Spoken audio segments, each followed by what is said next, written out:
Yo guys, and welcome back. We're gonna be playing some AC2 today. I kind of had a change of plans. Instead of, playing more Lord of the Rings and Need for Speed, I kind of wanted to do more of AC2. So instead of, doing this tomorrow, we're gonna be playing this today, and Lord of the Rings and Need for Speed tomorrow instead. And on Sunday, of course. But yeah, we have just reached sequence 3, the first memory, and we're about to meet Mario, of course, and also get to know the place that is called Gioni.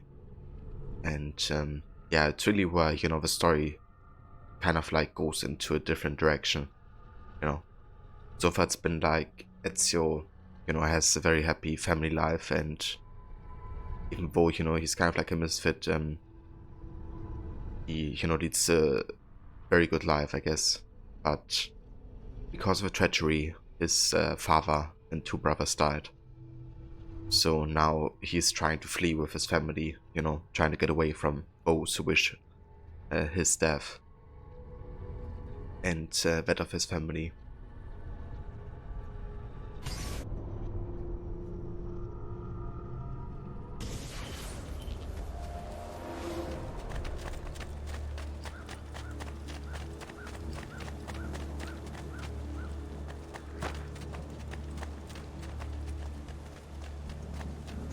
Buongiorno, Ezio.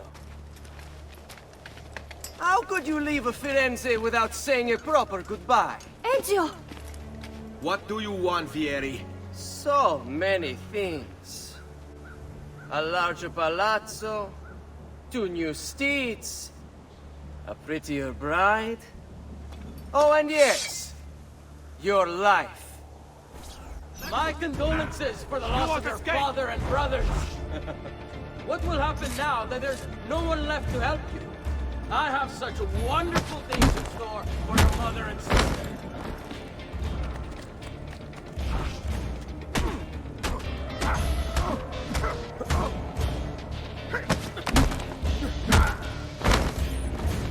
I grow tired of this game. Finish him, and do not spare the women. What sorcery is this? Not sorcery, boy. Skill. Show yourself! As you wish. Here, use this. Kill them! Kill them all!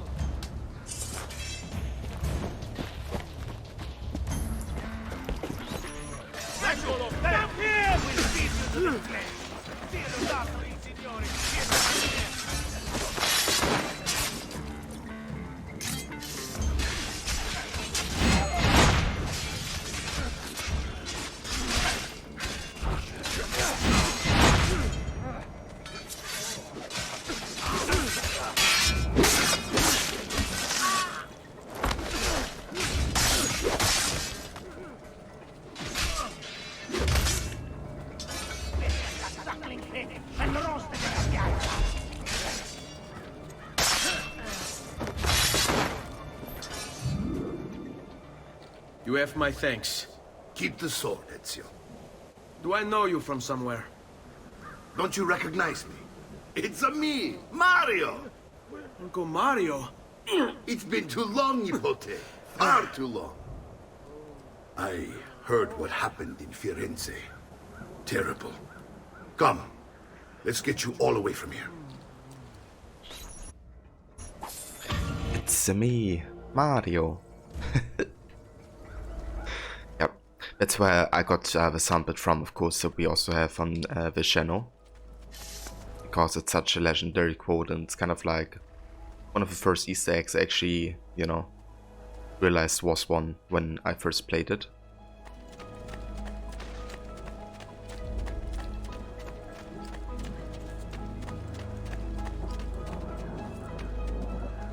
It's kind of a cool way to do it as well, because it doesn't seem like super forced, kind of fits the situation, of course, but reference is, of course, super obvious as well.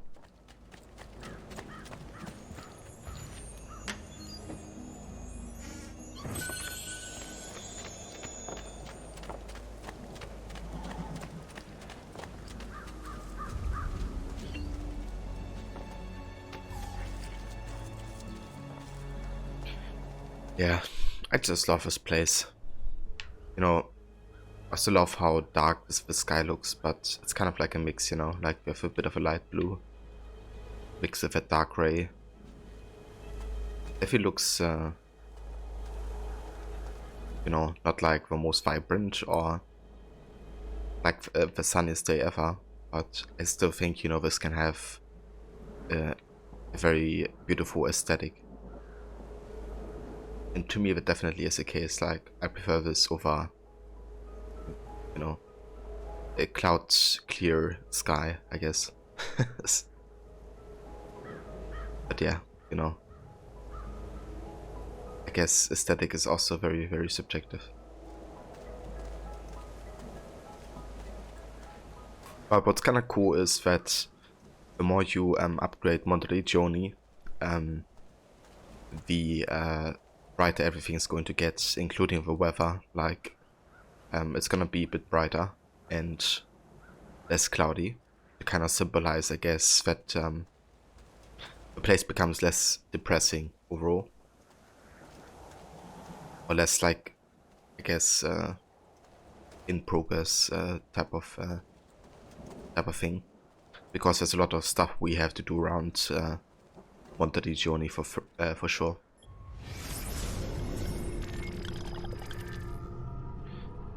Built in the 30th century by the overlords of Siena, Monteregioni was actively involved in the defense of Tuscany against Florentine attempts to gain more territory.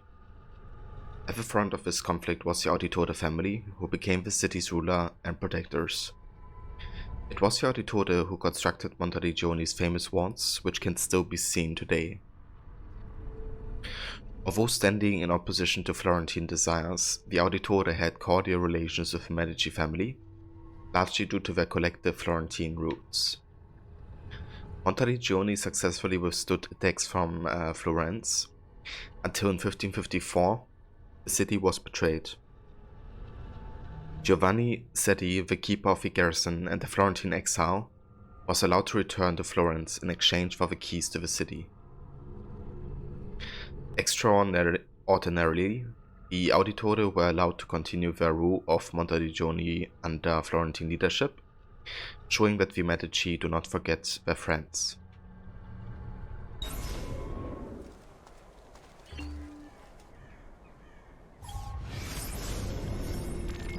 Mario Auditore, born 1434, condottiero and noble.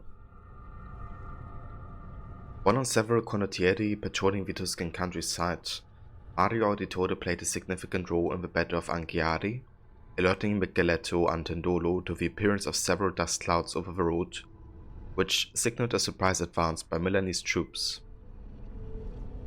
Thanks to Mario, the Milanese attack was foiled and the Florentines won the battle. Although Mario sided with Florence in Anghiari, for most of his career he defended the interest in his hometown, Monteregioni, derailing Florentine attempts to seize Tuscan territory.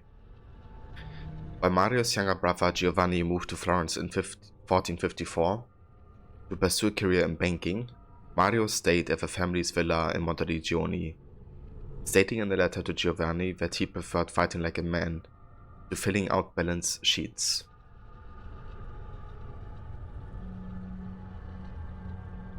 So yeah, it's kind of interesting, you know, because this kind of signifies the difference between Mario and his brother Giovanni, who's also the, you know, father to Ezio, of course. Because the reason Giovanni goes to Florence to pursue a career in banking is not because that's his passion. It's because, you know, he wants to get a chance to unveil the conspiracy that the Templars are, you know, kind of responsible for. Because he knows that they have a stake in the banking system. And it's also interesting because with money, of course, you can control a lot of stuff, which is perfect for the Templars. But it's also one of the first times that actually a banking system exists, you know. Like, I'm pretty sure banking system wasn't in the, like, to years time, for instance. And also, if you go into a database entry for the bank, it kind of, you know, talks about it being a rather recent thing. So Giovanni goes into the banking system, so he can you know, kind of like blend in with society and unveil the conspiracy. Whereas Mario is more like, you know, kind of like direct and upfront, kind of like, or upfront, I mean, you know, kind of seeking the direct conflict with the Templars in battle.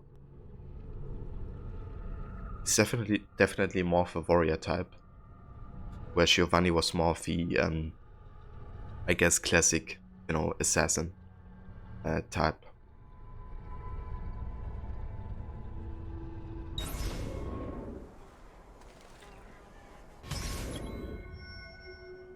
Casa Dolce Casa. Explore the Villa Auditore with Mario. So, tell me everything. They executed father for treason. Federico and Petruccio too. And they came for me. You know why? I have no answers, Uncle. Only a list of names taken from my men who wished me dead. I still can't believe they are gone. Don't worry. We will make sense of this. I wish I shared your optimism. Come on, keep pace. We're almost there. I think you will find much to like in Monteriggioni. I thought Monteriggioni was an enemy of Firenze. For now. Next year it will be its friend, the year after its enemy again, and on and on. I cannot keep track, so I have stopped trying. These are honest, hard-working people. Our shops may only carry simple goods, but they're well-made and dependable. There is a chapel here too. The prete seems a nice enough fellow, but I've never been much of a believer. Did you know the Villa Auditore is almost 200 years old? It was built by my great-grandfather, a strange man who carried all kinds of secrets. Keep your eyes open, and you might discover a few of them yourself. With all the fighting that's been going on, this place has started to get a bit rough around the edges. I wish I could do something about it.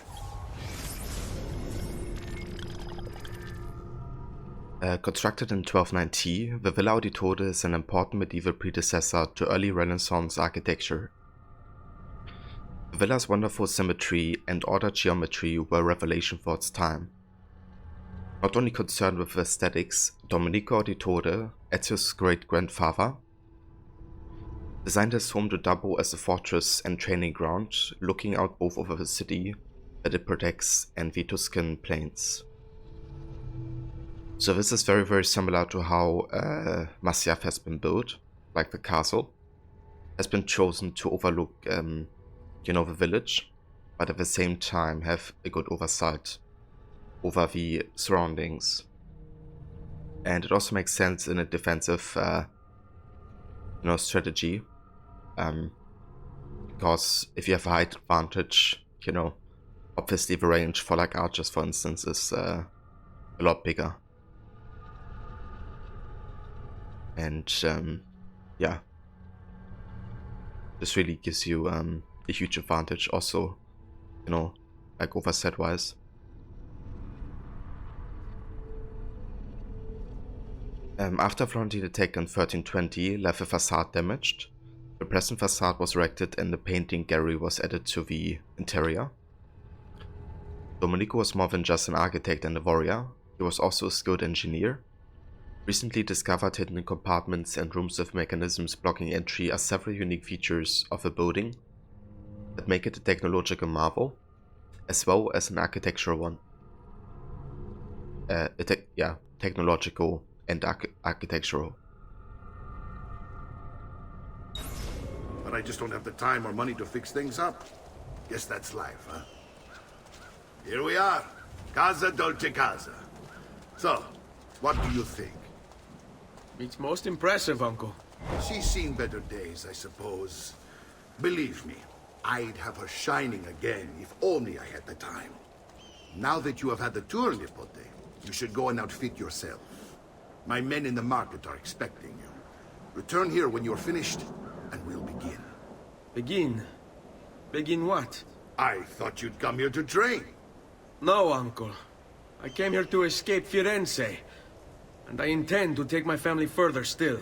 But what about your father? He'd want you to finish his work. What work? My father was a banker. Wait. He did not tell you? I have no idea what you're talking about. Ma che me combini, Giovanni? Where to even begin? Go and fetch the gear in the market. It will give me time to think. But that's that. We'll talk more later. Some spending money should you need it. And if you find yourself in need of rest, I've prepared a room for you on the top floor of the villa.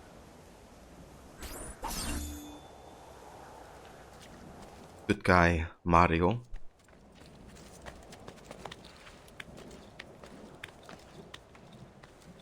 He's one of the best characters in this game, for me personally. Like him and Leonardo are just so important to Ezio personally.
Have a great abundance for you all.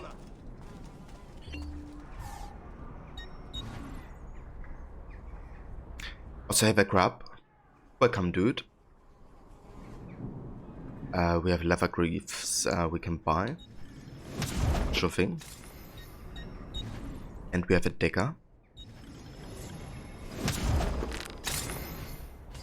Come and see me next to pass this way.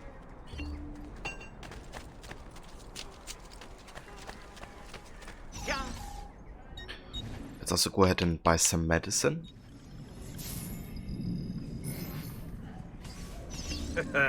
You look stronger already. Unbelievable prices I have for you. You will say I am...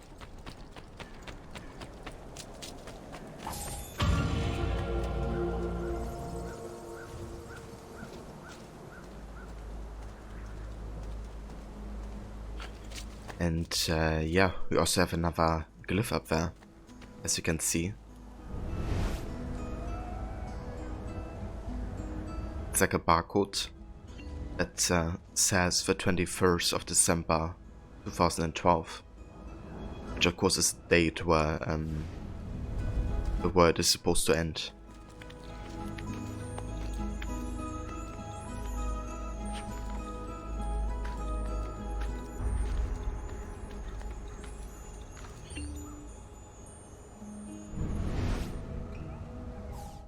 The past, a vast web of connections and interconnections, all ruled by chance. Or is it?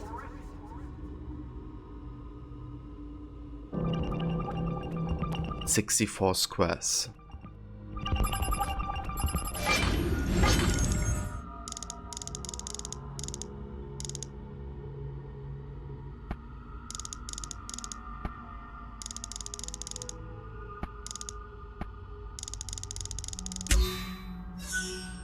Queen Elizabeth I of England, 1559. ID, Piece of Eden 2, Apple.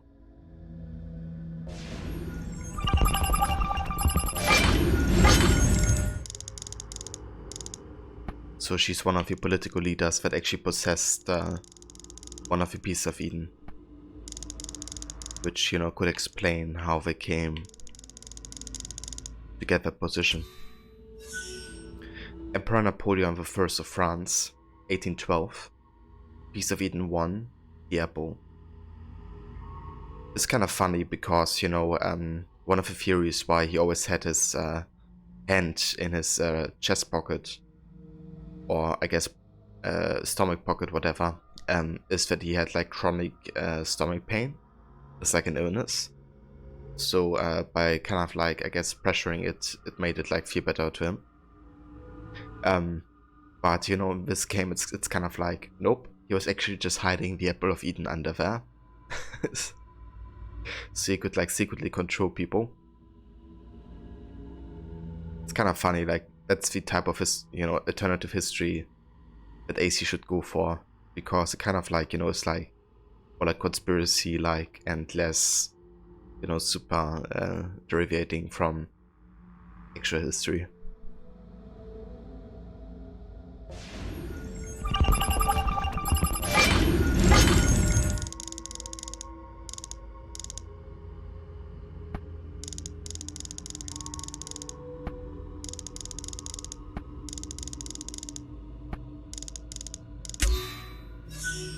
George Washington, United States, 1781, Piece of Eden 3, Apple. And he does something very similar to Napoleon.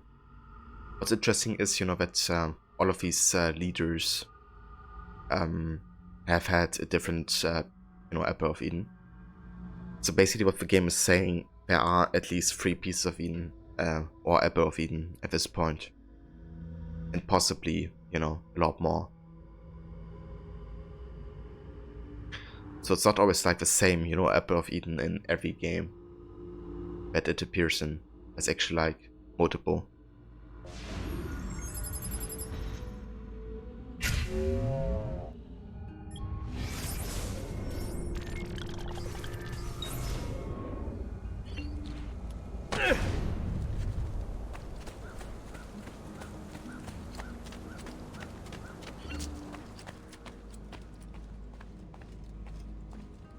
Don't worry. We're only staying here for a little while. I don't like it here. I want to go home. I know.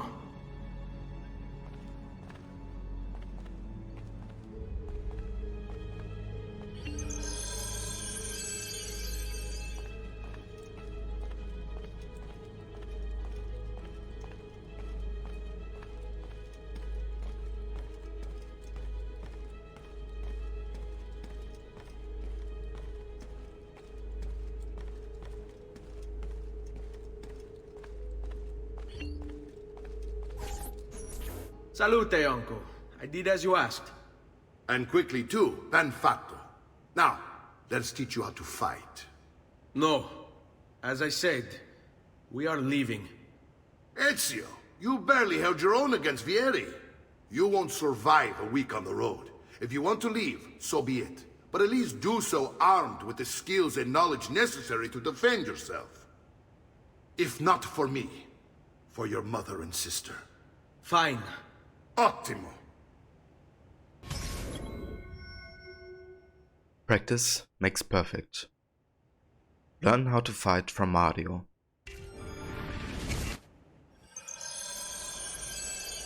You can swing a sword, to be sure, but offense alone will not carry a battle.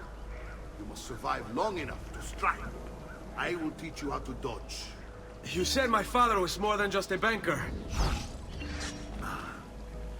No.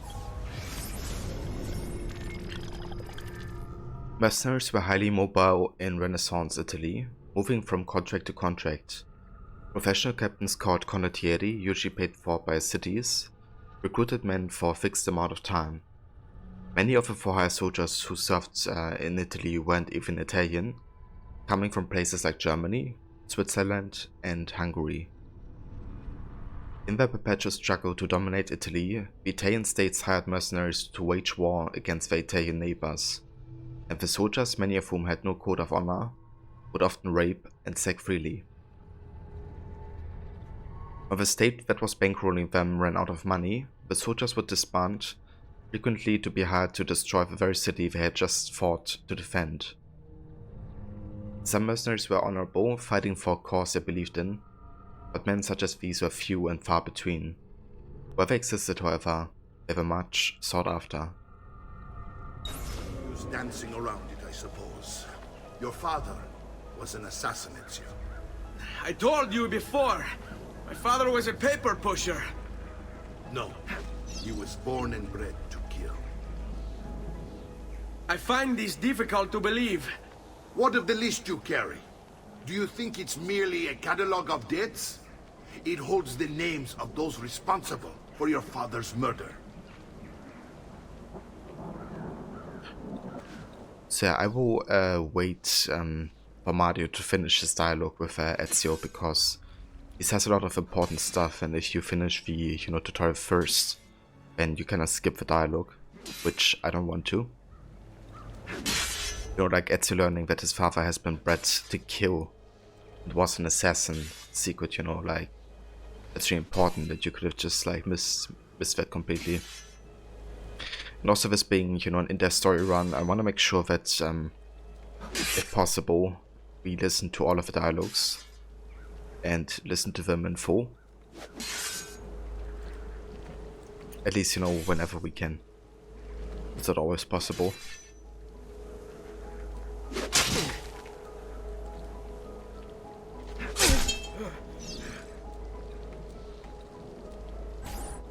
Bene, I've taught you how to avoid your enemy's attacks. Now you'll learn how to turn them to your advantage. All this talk of assassins and Templars, it reeks of fantasy. Like something from an old parchment covered in arcane writing, perhaps? How did you know? You have your father's blade. I figured you have the Codex Pages he was holding as well. Codex? It's it. A guide to the inner workings of the Order. Its origin, purpose, and techniques. Our creed, if you will. Your father believed the Codex contained a powerful secret. Something that would change the world. Perhaps it's why they came for him. Assassins, Templars, Codex Pages. It is a lot to take in. You need to open your mind and always remember, nothing is true, everything is permitted. And that's the first time that Ezio, hears about the creed. And that's why, like, a lot of people make the argument that Ezio kind of, isn't an assassin until, very late into the game. And this game isn't really about him being an assassin. But I think it absolutely is, Like, even if he doesn't fully join them until later. Like, the entire story is about him learning about the assassins and becoming an assassin, really. So, it's definitely different to, for example, Black Flag, where becoming an assassin is not really something Edward considers until the very end of the game, I guess. And even then, he doesn't join the assassins.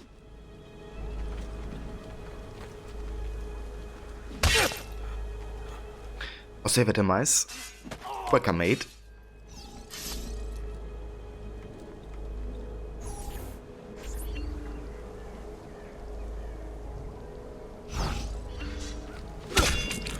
Sbrigati! Devo incontrare un amico. Hai intenzione di startene lì impalato? Don't be shy. You're making fine progress, Ezio. Today I'm going to teach you how to position yourself in battle. Where you stand and how you move can make all the difference. Don't think I haven't seen you picking apart my library. I trust you believe me now? Yes. My father was an assassin. But why the need for such secrecy? Are you familiar with the Templars? One of several knightly orders formed during the Crusades. History teaches they were disbanded nearly 200 years ago in France. Only they weren't. Merely pushed underground, where they continued their nefarious work. What work? The Templars seek dominion over man, and we, the assassins, are sworn to stand against them. Was Uberto one of them? Yes. And the other names on my father's list? Templars as well. That means Vieri. Just like his father, Francesco. Likely the entire Pazzi family. It would explain many things. So yeah, turns out, that the one that Ezio first had a battle with in the street is also a Templar. And, with his entire life, like the ones that kind of wished his family harm, were on the Templar side coincidentally.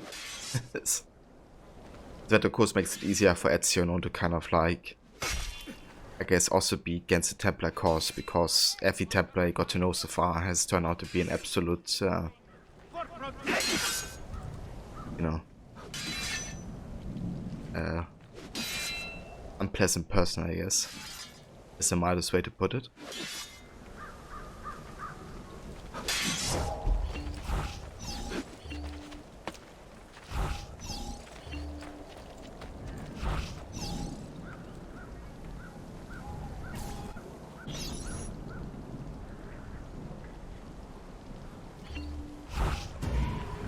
Stavolta tua madre non può aiutarti. You just going to stand there?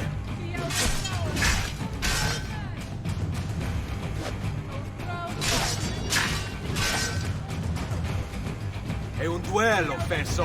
Prova a combattere. Gotta prove those taunt skills.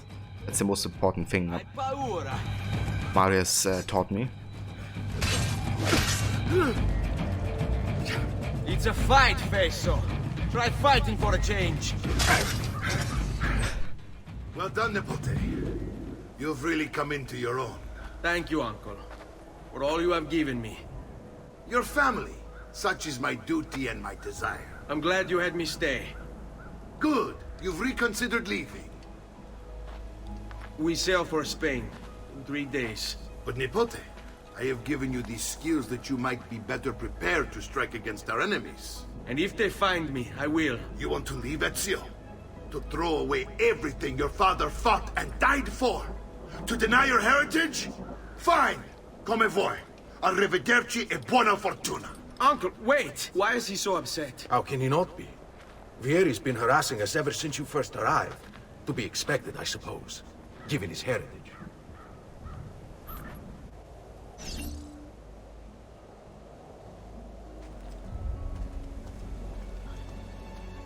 So yeah, you know, again Mario kind of showcases that he wants to, you know, stand against the Templars. He doesn't want to run away. And is a bit disappointed that, you know, Ezio's a bit more than like Giovanni in that regard. But, you know, obviously Ezio is kind of surprised by Mario's reaction, and he, you know, is of course thankful for everything that Mario has given him. But he just believes that bringing his family to safety in Spain, you know, would be better than risk having them, you know, die. It's kind of a tricky situation.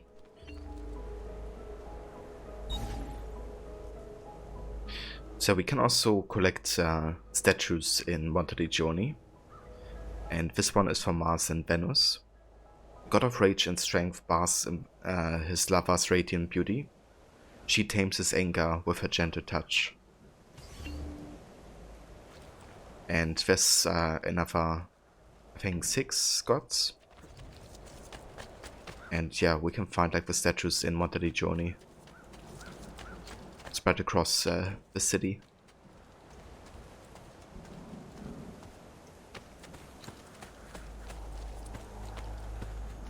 First one. That's Pluto.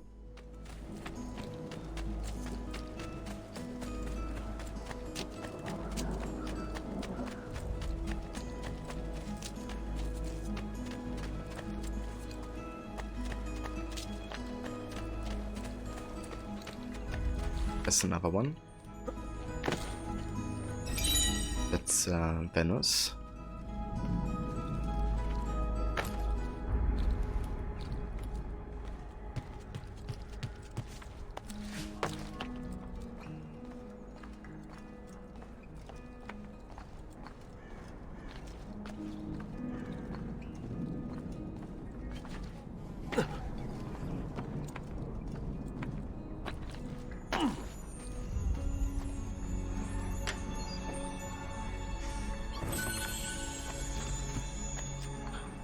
Yeah, if it wasn't for the music in, you know, AC2, like, it just adds so much atmosphere to the whole game in every single city.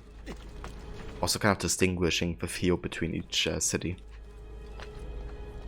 But yeah, this is hence one of my favorite tracks. It's called Leonardo's Inventions. And there's like 4 different variations of it as well inside the game.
That's Jupiter.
Alright, let's see if we can deliver some of these. Yeah, that's Venus.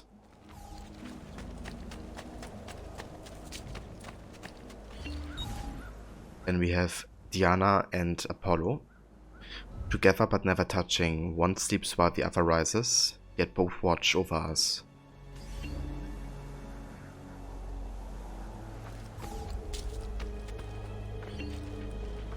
Okay, we don't have any of those yet.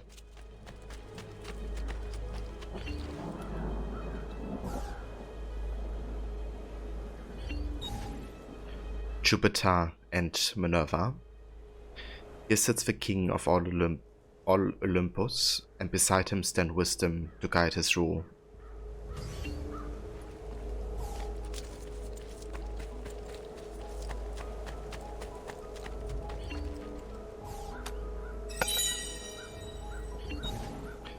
Neptune and Pluto. 2 brothers rest here, one resides fathoms deep, the other at the end of time.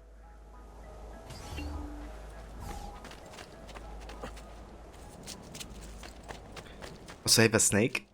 Welcome, mate.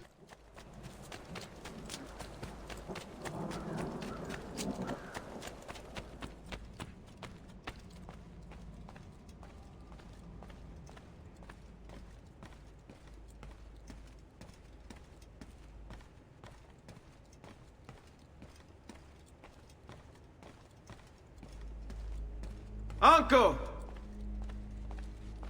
Where is everyone? They ride for San Gimignano to slay that snake, Vieri.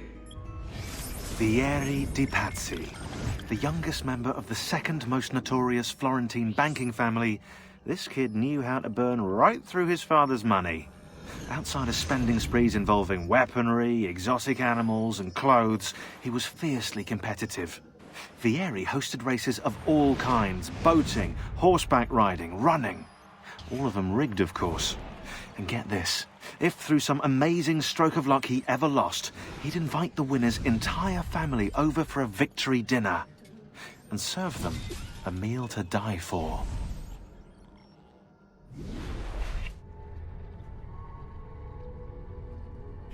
Yeah, I'm surprised he didn't try it with Ezio yet.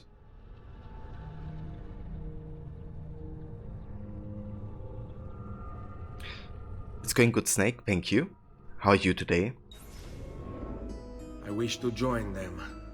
You'll find what you need at the stables. The dog heard that loud Mario and got scared.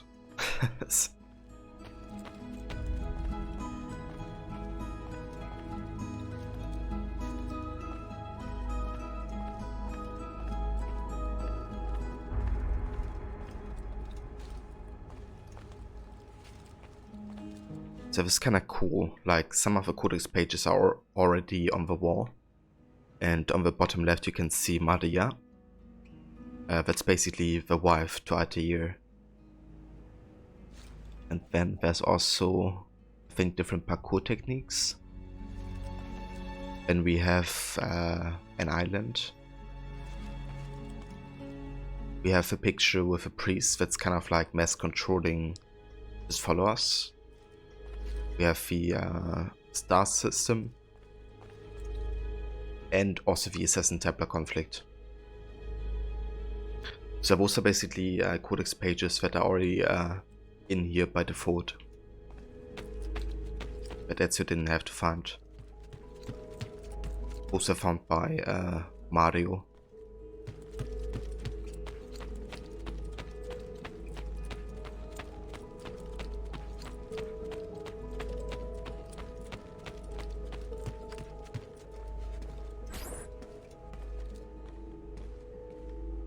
Ezio, look at her. I still can't get her to talk. She spends all day and night in front of those feathers Petruccio used to collect. She can't let them go. I don't know what to do. Don't worry. She'll come back to us. I know it.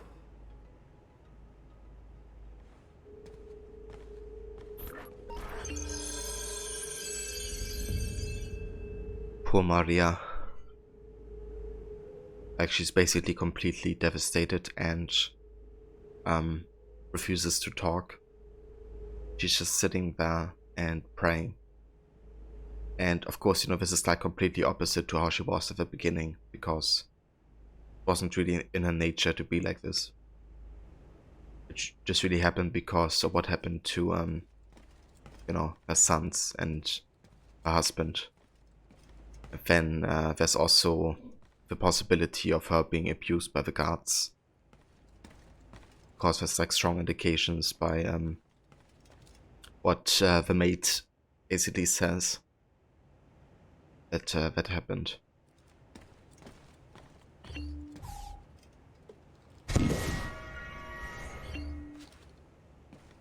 Thank you. Okay, you just got done with school, and we'll have another English class later, even though you just got done with one.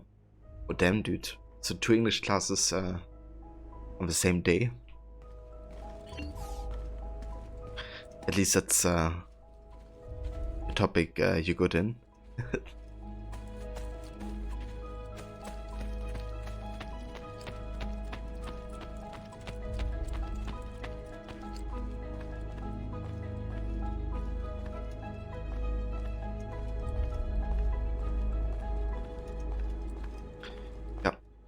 We have a lot of space in here for some paintings.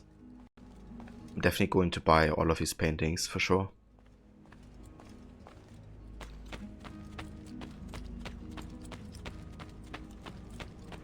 I'll probably get all of the weapons as well. I'm not gonna go for all of the chests, I think, because it doesn't really add anything to the story. But paintings are cool. Also, there's another statue.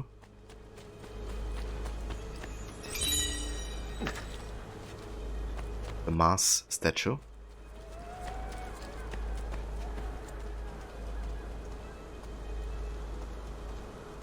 Indeed, the mice. A lot of room for activities.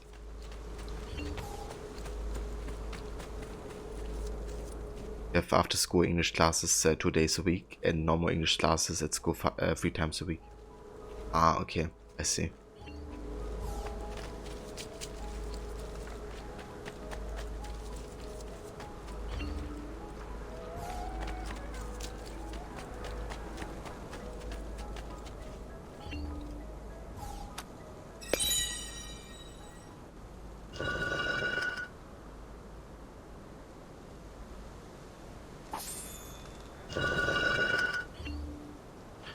There we go. That's the first statue pair.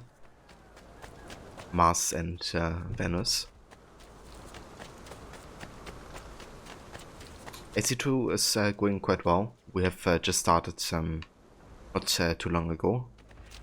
But yeah, we just started with Sequence 3, so just got introduced to the whole Brotherhood and kind of like, you know, our father being an assassin. So it's very much at the start of the playthrough, but yeah, as always, you know, I'm enjoying the heck out of this game because the story is just fantastic, and the soundtrack and the world building, yeah, just, you know, it's a great game.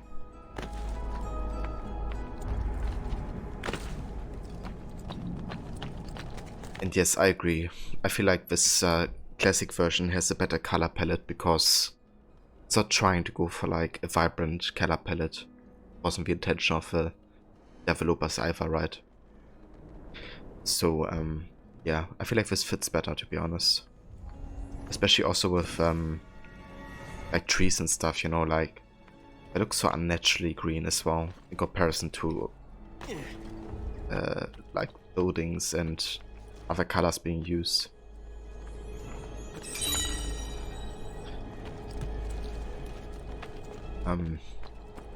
So yeah, Brotherhood and Revelations 4, I feel like the remaster version look fine, but especially because both games kind of strive for being more vibrant and brighter as well, so it fits a bit more, I feel. But AC2 definitely has more of a grim and darker tone sometimes. So yeah, I feel like this definitely fits better.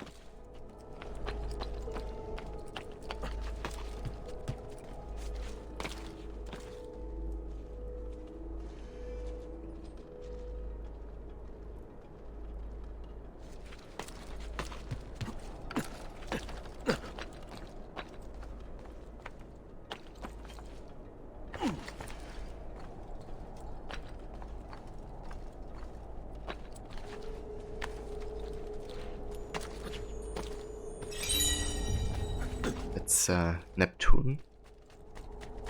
Very nice.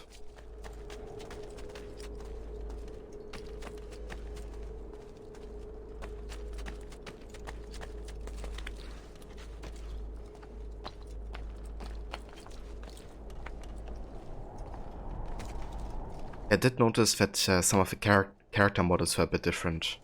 Also for Desmond, which I found a bit weird looking sometimes, at least, you know, knowing how he looks in the standard version. But overall, like, I think the version of Brotherhood with remastered stuff looks quite nice.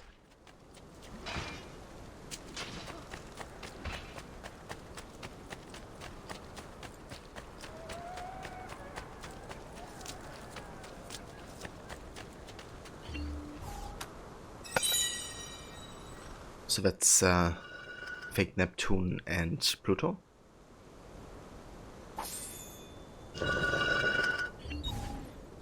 Yeah. The two brothers.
Okay, there's another statue. And I'm pretty sure we can't get this feather just yet. We need the grab the ledge ability.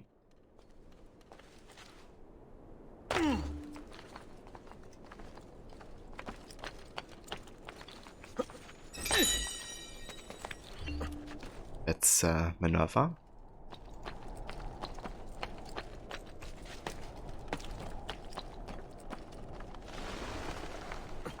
And yeah, I think that leaves us with one more, which is right there.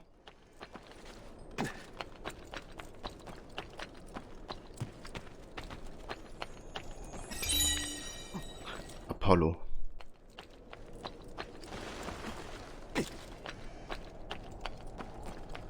Yeah, I think that's all of them.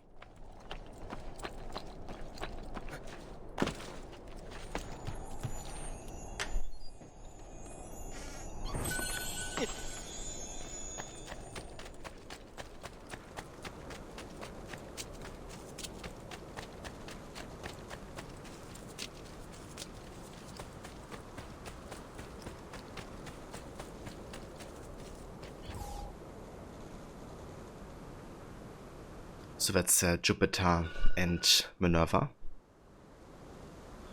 the king of Olympus, and wisdom to guide him. I guess in Greek mythology it would be Zeus and Athena, I think.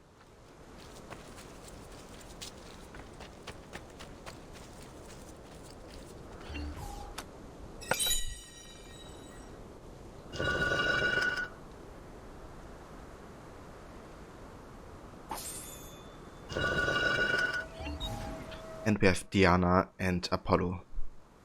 Together but never touching, one sleeps while the other rises, yet both watch over us. So like the sun and the moon, basically. Day and night. Alright, cool. That's all of the statues gotten. Athena is the daughter of Zeus. Ah, okay. I kind of thought they could stand for each other because, you know, wisdom is kind of like Athena is the goddess of wisdom, right? Which is the same case for Minerva.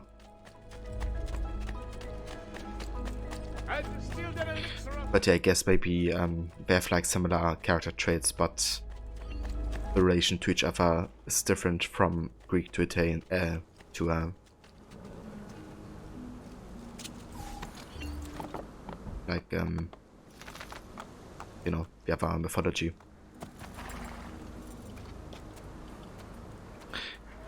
It's based on the Roman mythology, like the Roman gods. So like Minerva, Jupiter, Neptune.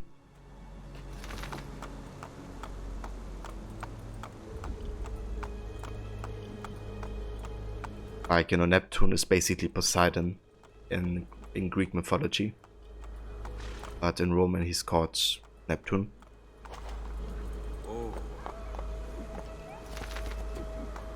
And I guess Minerva is kind of like Athena.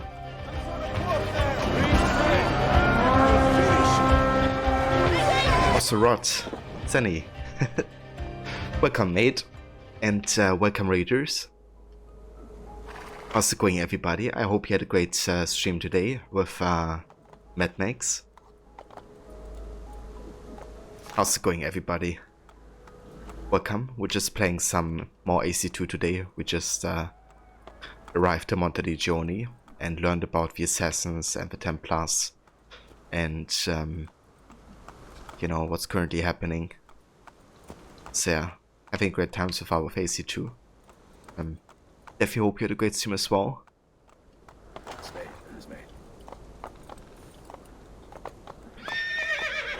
Or Snake, they're not actual gods, you know.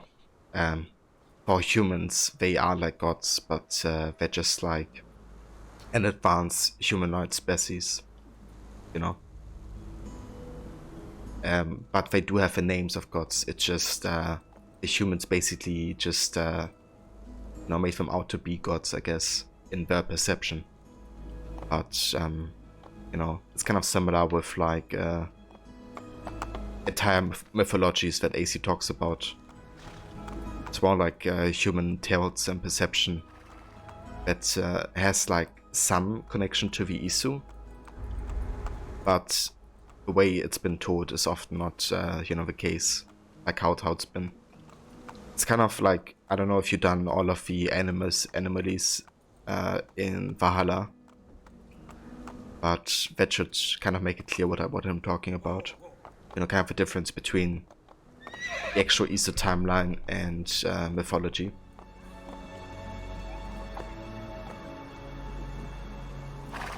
But hey Cinny, how's AC2 going? You did things to it, got a lot done, but still heaps to do law. Yeah, that's understandable, like with Mad Max, you know, being such a huge game. Like not only its size, but also in activities you can do. That's good that you had a good time and did some really good progress. I'm glad, dude. And yeah, AC2 is going great. As always, you know, I'm just loving coming back to this. Currently trying to take on Vieri as our first actual target.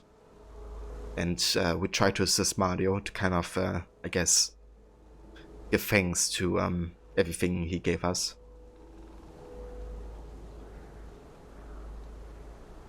We've done most of them. You have one left though. You did watch the Animus ending on YouTube. Ah, I see. Yeah, I don't want to talk about it, you know, in detail or something, because there's lots of people who haven't played through the part yet, and they didn't want to spoil it or something. But yeah, it definitely showcases kind of a difference between Isus being gods versus, you know, just being Isu, I guess.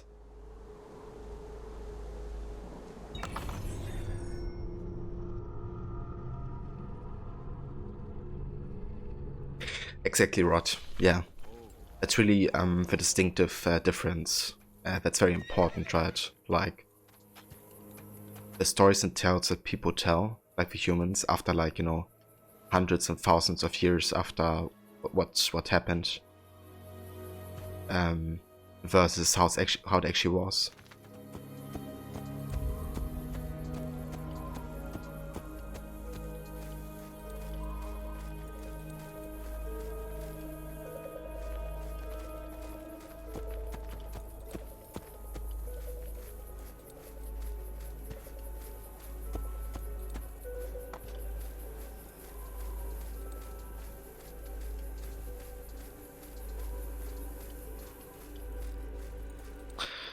Yeah, Valhalla just did such an amazing job in that regard though. Like, I can't wait to replay that game, to be honest. I'm thinking on the Animus project, once I have finished my Unity and Syndicate run, I might do like an ancient trilogy run in like historical order. So starting with Odyssey, but then going to Origins and then Valhalla. And yeah, I can't wait for Valhalla, that's for sure. That game just has been amazing.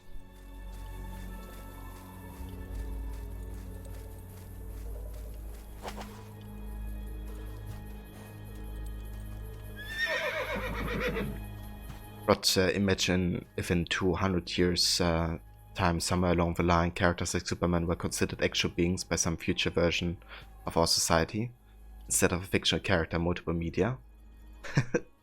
Yeah, you know, like, who knows, that could happen.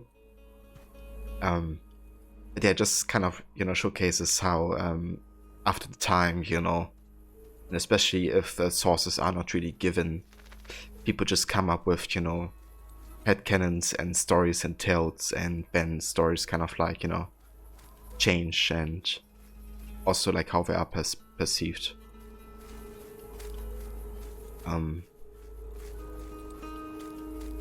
So yeah, definitely an interesting aspect about AC as well. I feel, you know, kind of like how time changes. Hey, lots of things.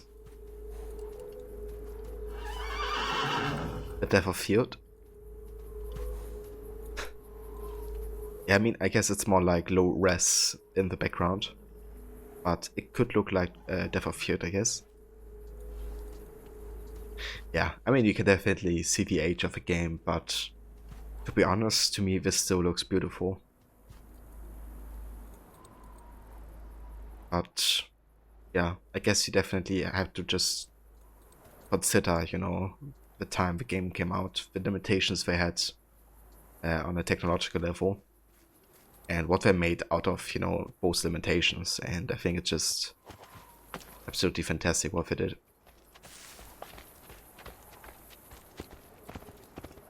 Like, also, if you go on the Xbox 360 and play AC1, just like how good that still looks, you know, on like a console from, I don't know, 2005 or whenever it came out.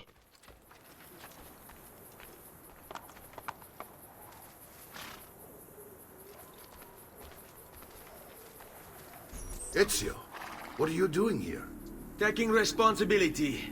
Vieri troubles you because of me. Vieri troubles us because he's a Templar, and we are assassins. Either way, I wish to help. Va bene. Then listen close. First, we must find a way inside the city, though it seems Vieri expects us. He has sealed the gates and sent his men to guard them. Fortunately for us, the city is larger than his host. The southern gate suffers for it, so this is where we'll strike. Pronti?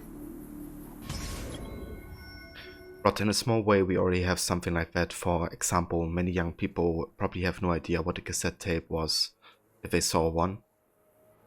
Yeah, for sure. Like, you know, if you just don't get exposed to certain things that, you know, your parents, for example, did, or, you know, your grandparents, whatever, then you would just be completely oblivious to the existence of that, or, you know, how it works, or what importance it may has had on you know, something that you use today.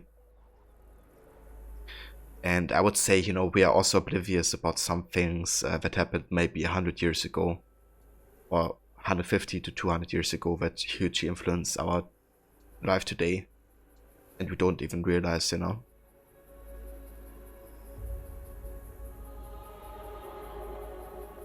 But I guess in a way it's only natural to be oblivious in some ways, because, you know, you can't be aware of everything at the same time. So yeah, it's kind of natural, I guess, you know, that not everything, not every information survives, or the importance of, you know, things that influence others.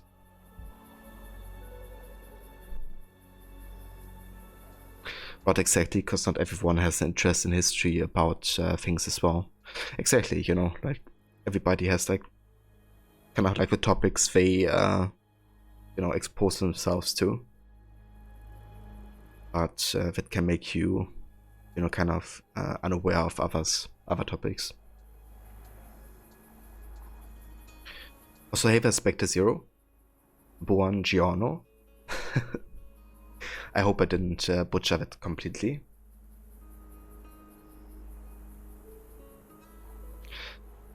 What goes around? Help Mario and his men assassinate Vieri de Pazzi.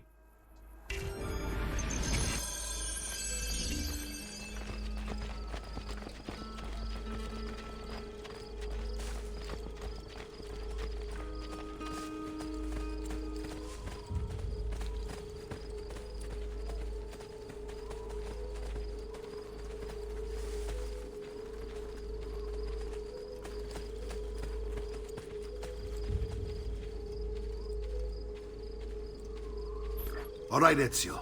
Here's how it is going to work. My men and I will distract the guards. Once we have engaged them, get yourself over the wall and find a way to open the gate. Take these throwing knives. Use them to dispatch the archers. I'm ready when you are. Then let us begin. Al attacco! And I covered to just run against the gate.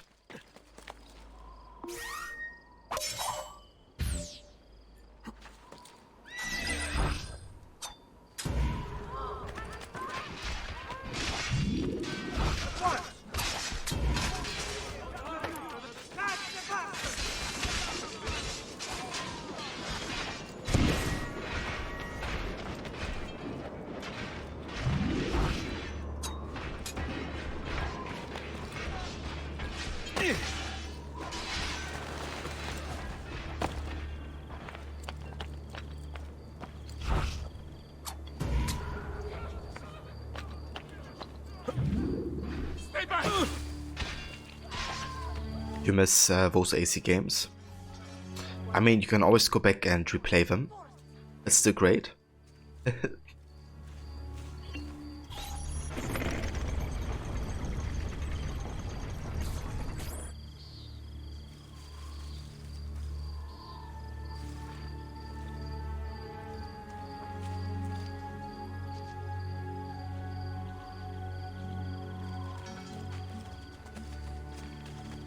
Well done, Ezio. We're in. This way, men. Save Levi. I want you to distract those guards and keep them from raising the alarm. Hopefully it will buy me enough time to find and silence Vieri. Va bene. Wait, Nipote. Take a few of my men with you, just to be safe. Come join me once they're dealt with. What's Vieri up to now? No one knows, but something has him on edge.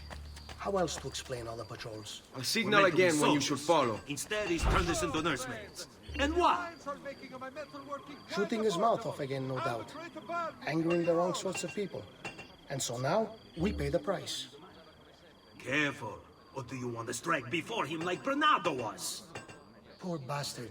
I heard Vieri took his eyes. I'd like to keep mine. So let's end this conversation. I also want to give a shout out here to Rod before I forget it. But yeah, for those who haven't checked out Rod channel yet, he's also a huge fan of Assassin's Creed. Currently playing through AC Origins and Valhalla on the weekends. He's also playing other action, adventure and RPG games like Mad Max, GTA 5, Batman, Tomb Raider, also The Witcher for first time. So lots of great games, and if you haven't checked it out yet, then I highly recommend doing so. Whoever brings me his head.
That's no verse or Rod.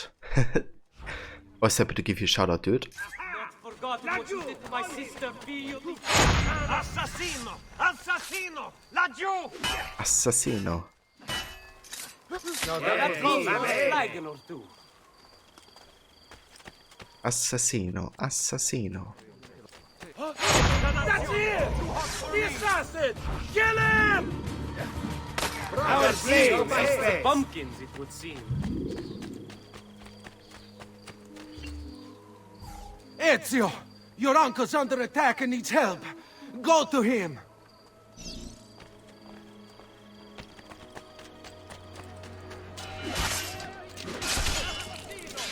Ah, Nipote, there you are. It seems my plan is something of a snag. Vieri's men ambushed us, and now we've got our hands full. My brothers and I will deal with these guns. I want you to go on ahead and root out that snake. See the justice. Right. We gotta take care of Vieri, the Pazzi.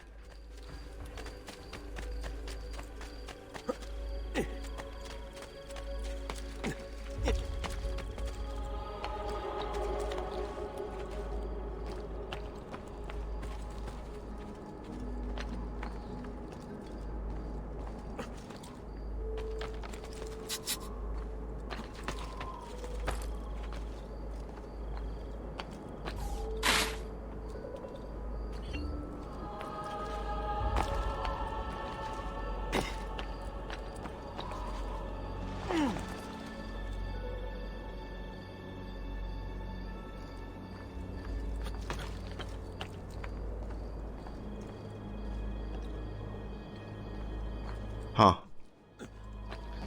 It sounds a bit awful, Levy. So is there anybody who does understand what's to be done? Yeah, it sounds very productive. It's settled. Vieri, you will remain here to coordinate the mercenary. Francesco will organize our forces in the city and send word when it's time to strike. Jacopo, your job is to calm the citizens once the deed is done. What of that ubriacone Mario?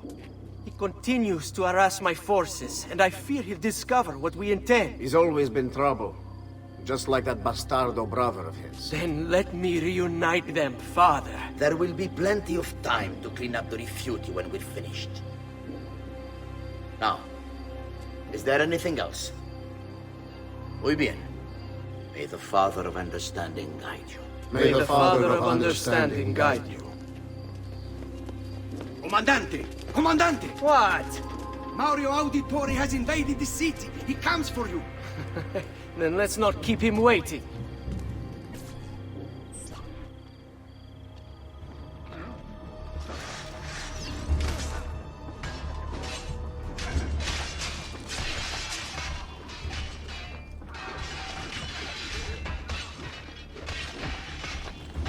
And yeah, it's going good, Levy, thank you. Very, very excited for some AC2 today. I hope you're doing well despite the confusion at work.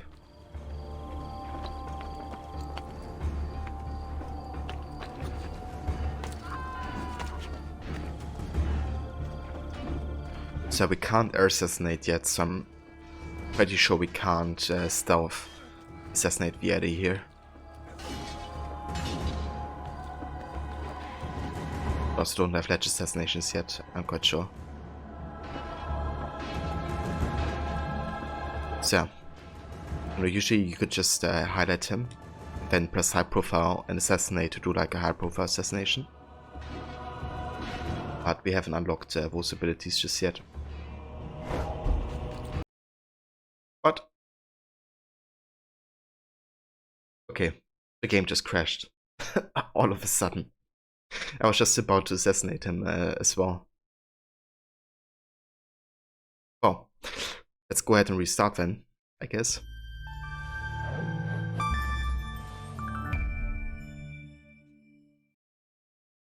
Ah, that's nice, Levy. I'm glad you got some good sleep.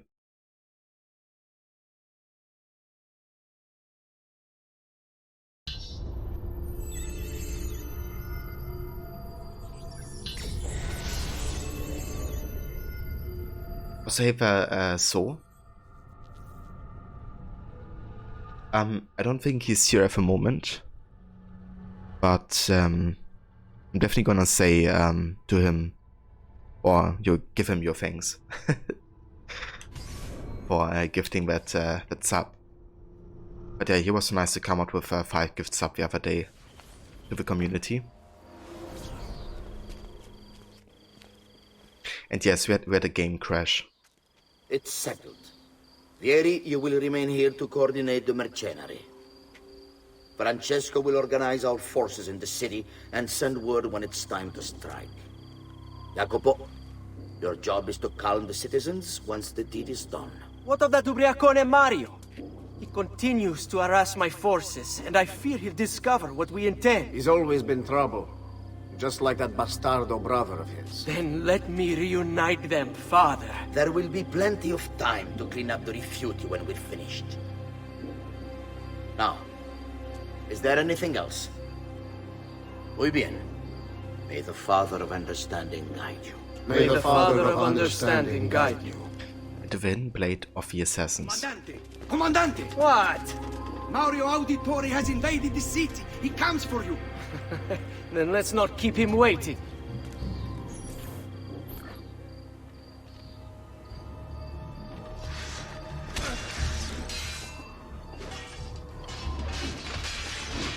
Yeah, sounds good, Levy. You enjoy your sugary poison. And I will see you later. Exactly, Rod. I can't, you know, unthink that anymore whenever I hear that code with me with half of understanding guide you. Fear not, Ezio. I'll make sure your death comes quickly.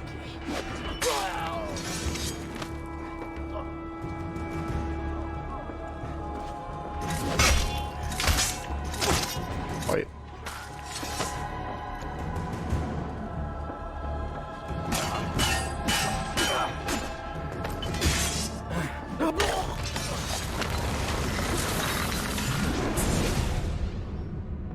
What are you and your allies planning?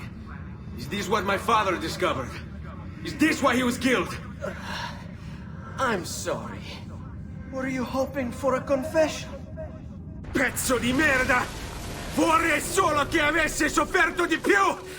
Hai avuto la fine che meritavi! Spero che Enough, Ezio! Show some respect. Respect? After all that's happened, do you think he would have shown either of us such kindness? You are not Fieri. Do not become him. Che la morte ti dia le pace che cercavi. Requiesca in pace. Take this. Read it when you have the time. Our work here is finished. Let us return to the villa. Requiescat in pace. Yeah, such a great first time to introduce it, you know, because this is very important, you know, like in that moment Ezio could have just been completely consumed by his revenge, you know, not caring about that he just killed somebody, but to Mario it's very important that you kind of, you know, like despite Vieri being, you know, an asshole, it doesn't mean you have to be disrespectful towards him in death, you know. And it also just, I guess, makes you more aware of, I guess, that you know, Ezio just took a life as well.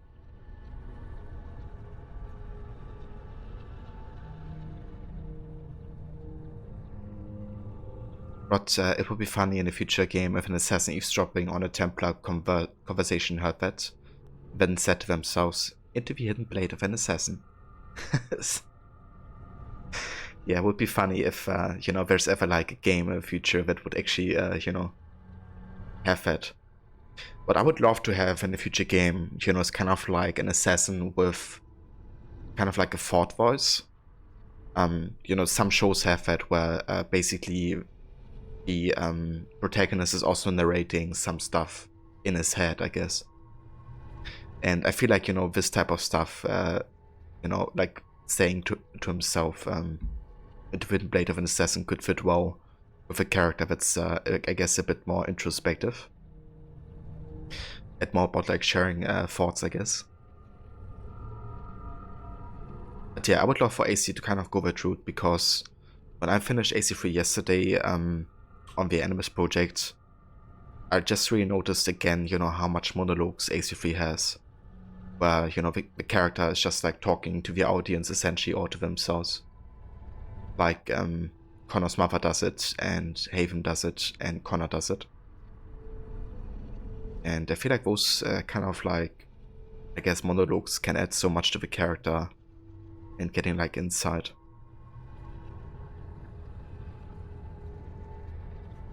Rod, you're not Vieri, do not become him. Such an important quote. It really is, you know. That's why Mario is so important to Ezio as well.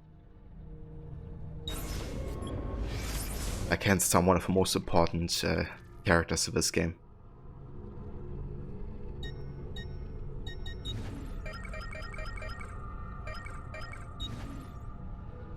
Indeed so. Requiescat in pace. Oseva Abdullah, welcome. Yes, indeed, they were like such good stories for sure.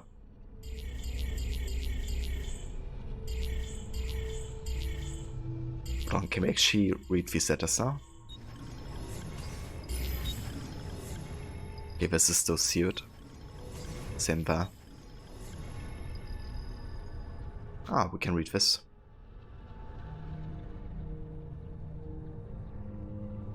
But they really can, and you like that in the Batman Arkham games, Batman will narrate what he's thinking. Yeah, that's good as well, for sure. Especially given, you know, how much he has to investigate. Definitely makes sense to kind of like say it out loud. It's good that, you know, Bike, for instance, does the same. And I think Cassandra and Eivor as well, whenever they have to do an investigation.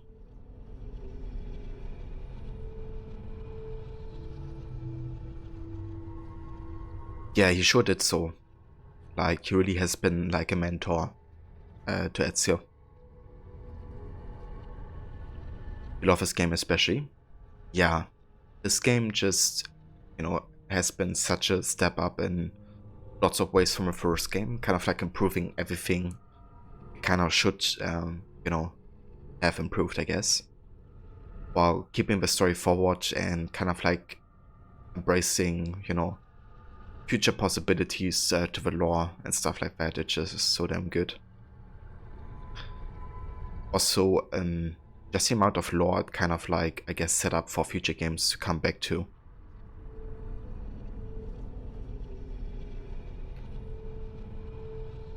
Okay, so we have a letter from Giovanni Auditore. This document is meant to serve as a record of all I've learned over the past few weeks. In the event that I am silenced and prevented from sharing it with myself, understand first that the Duke of Milan's murder was no mere political maneuver. Rather, it is but a piece of conspiracy that reaches far beyond Firenze, counting members in Rome, Venezia, and Forli, to name but a few cities. Attached to this note is a list, or rather the start of one, of those I know to be guilty. Its contents are by no means complete, but I intend to rectify that shortly. I can, however, say with certainty that the Pazzi family is involved.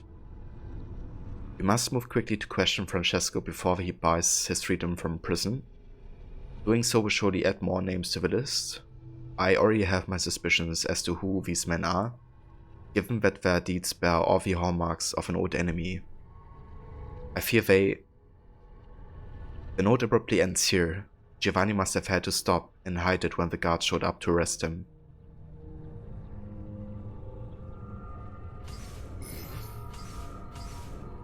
So he's of course talking about the Templars. You know, that being the old enemy to the assassins. There's actually one more letter we just got. Which is this one. Messer Francesco, I have done as requested and spoken with your son. I agree with your assessment, though only in part. Yes, Vieri is brash and prone to act without forethought. And he has a habit of treating the mercenari like playthings. I have received reports of at least 3 men being disfigured as a result. But I do not think him, as you put it, beyond repair. Rather, I believe the solution to be a simple matter. He seeks your approval, your attention. These outbursts of his are a result of insecurities born out of a sense of inadequacy. He speaks of you often and fondly, and expresses a desire to be closer to you. So, if he is loud and foul and angry, I believe it is simply because he wants to be noticed. He wants to be loved. Act as you see fit on the information I've given you here. But I must ask that we end this correspondence. Were he to discover the nature of our conversations, I fear what might become of me. Yours in confidence, Fra Giocondo. So yeah, this is kind of interesting, you know, because for one, it kind of is very insightful about the target we have just killed, you know, which is Vieri de Pazzi. And apparently, according to Fra Giocondo, who, you know, was to kind of like inform Francesco about it. Also have a Jig Peppy. How's it going? Thank you for the raid. Welcome. And yeah. How's it going? How was your stream? What did you play or stream? But yeah, this letter is interesting because it's kind of like an observation about, you know, Vieri. It was meant to be sent to Vieri's father. However, Vieri obviously had this letter, you know, so he intercepted it and got the letter. And apparently, you know, like you can pretty much assume that Fragio Kondo died after that happened. Because to Vieri this would have been a betrayal. And also Vieri, part of this, you know, where he says, were he to discover the nature of our conversations, I fear what might become of me. With Vieri having this letter, you know, it's pretty much confirmed that that dude died. But it's also very insightful because, you know, Vieri is kind of like a result of Francesco neglecting him, you know, and being a horrible person himself. So Vieri grows up, doesn't really have anybody, you know, that takes care of him. It tries to impress his, like, brutally and horrible father by doing horrible deeds, essentially. Just to get attention, really. Citizen! So you were playing Vampire. Nice. That's a game I have to check out as well. It's on my list and I have already bought it. But yeah, I haven't checked it out yet. How did you like it so far? How's the game going?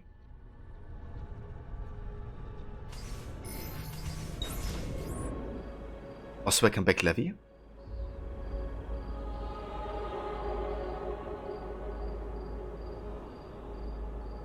Yeah, it definitely looks fun. I also quite like the story from what I've seen so far.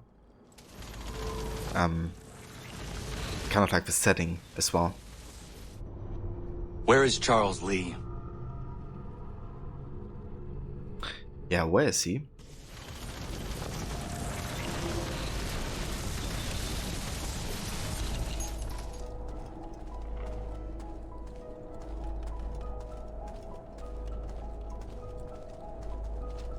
Played Vampire once a long time ago.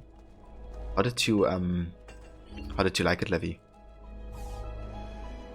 Interesting dialogue and relationship system between the characters. Very nice. It definitely looked like you know, your choices kind of really have impact, not only on the story but also on like the environment, I guess, which is definitely interesting. Okay, let's go ahead and buy the leather chest guard.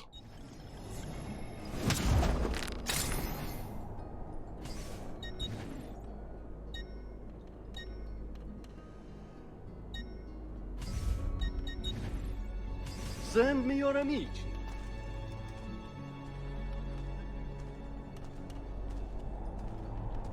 You need to know the mice. Well, we did take care of him last night. So Charles Lee is now 6 feet under. That's where he is. Just take a look. But you don't know much about the characters of the game, but the Borderlands movie now has Kevin Hart, Jamie Lee Curtis and Jack Black as well too. Yeah, I seen the Jack Black announcement on Reddit today, which you know, is really cool because I do love Jack Black and his humor and his energy, and he's just a great person overall, you know. Great musician as well. So that's definitely great to have him in the movie. And yeah, I don't know too much about it either. I only played a couple hours of the first game, but I definitely liked the whole like world building and characters and kind of like humor of it. So I feel like Jack Black could definitely fit well into that universe.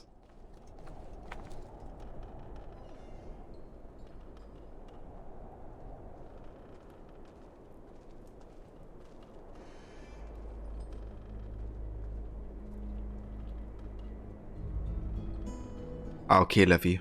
So you felt like there was something missing? I mean, that's fair, you know. Maybe it like kind of aimed for a grand idea, but only did like smaller things right. I don't know, I'm definitely curious.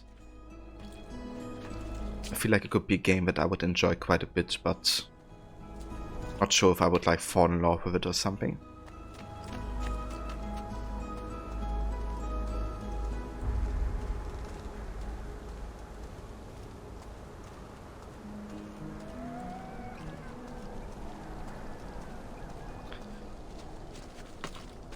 Yeah, the music in this game though.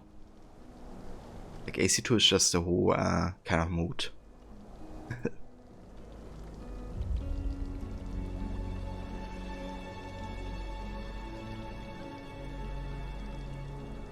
Yeah, that's a fair sentiment, Levy.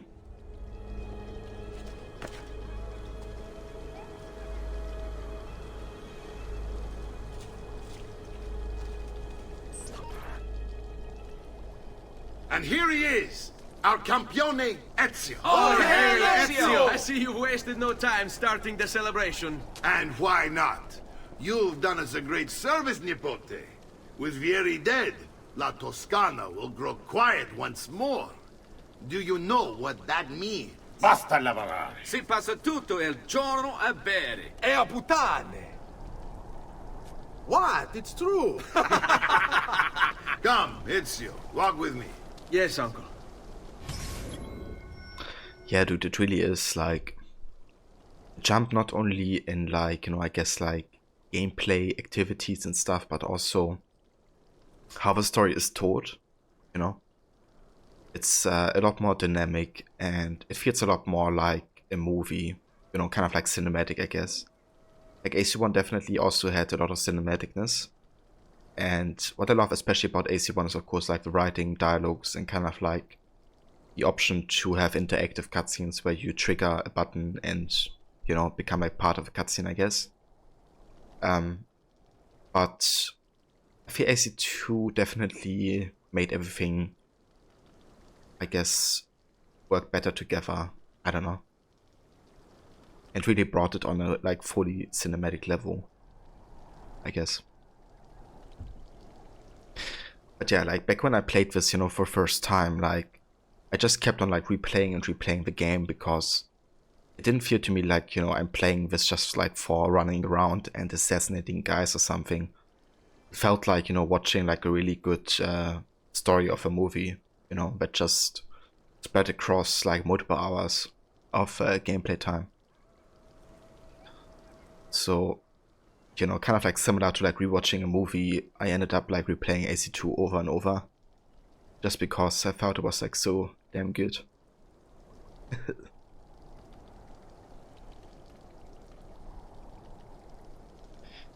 A change of plans. Learn about the villa and discover the Codex Pages hidden there. The Pazzi answer to another. A Spaniard. He is Rodrigo Borgia, one of the most powerful men in all of Europe, and leader of the Templar Order. Which makes him responsible for the murder of my father and brothers. Yes, and he will kill you too, given the chance. Then I must stand against him if I wish to be free. But not until every other Templar has fallen to my blade. Father's list will guide me. Where will you go next? Firenze. Francesco de Pazzi will share the fate of his son. A sensible next step. No doubt he intends evil for the city. All right, that's enough grim talk for one night. I'll be in my study if you need me. I shall read the letter my uncle gave me. So we did read the letter. So no need to read it again. And yes, indeed, Rod, like the scope is definitely a lot bigger. You know, also like the amount of characters involved, and kind of like yeah, like all the locations that you visit and plots you have to unveil, preparations you have to do. Yeah, also like the amount of years that pass, right? Like AC1 is set during 1 year, essentially. AC2 is set during, like, 20 years or something. Like, it starts in 1476 and then ends in, like, I don't know, 98 or something, I think.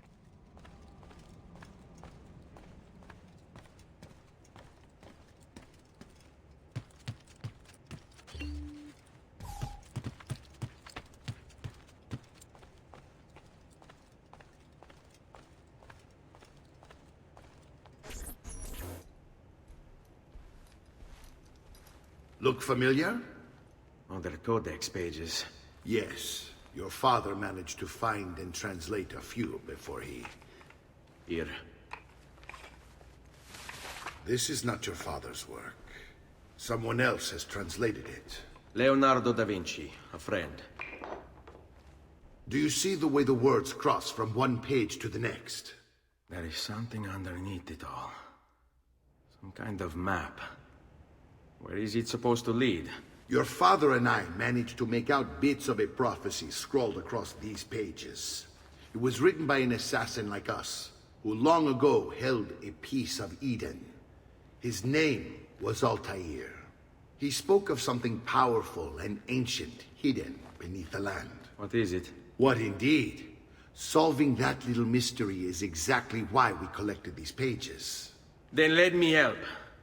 Each time I take on my father's work. All of it.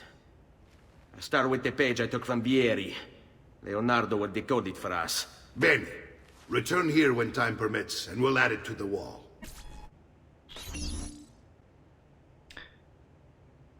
Also, hey there, Eric. Welcome, mate. If that's no worse or Snake, you have a good one. Thank you for being here. And I hope your English classes go well. Yeah, Rod, it really is crazy to think about, like going from 1 year in AC1 and Bloodlines to like, 20 plus years in AC2.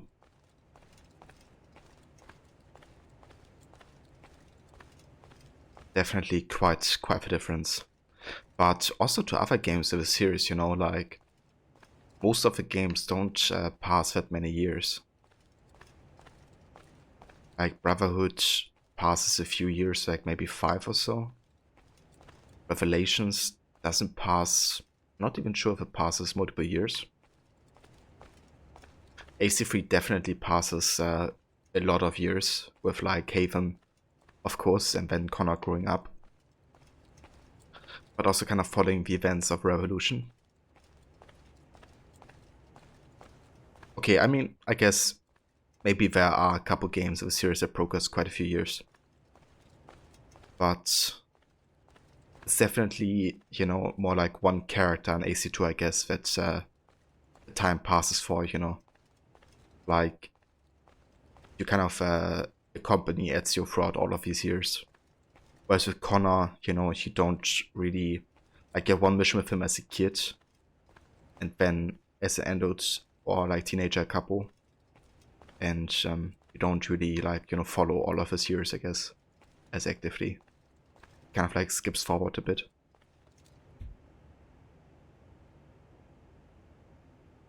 But yeah, how's it going, Eric? I hope you're doing well, dude. Will you be streaming in today? If he wasn't like 23 years in AC2, maybe a bit more because he was in his 40s at the end.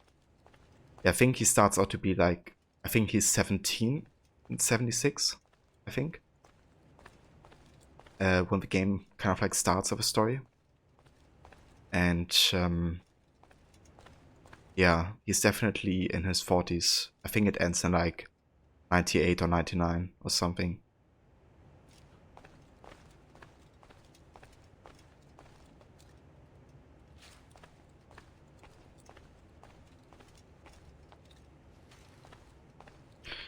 Right, let's go ahead and reach the villa viewpoint.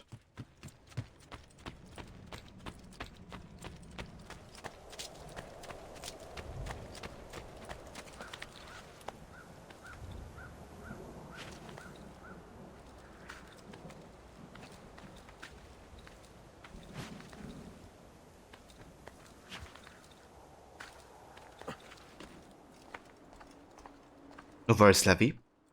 I definitely hope it will be more productive.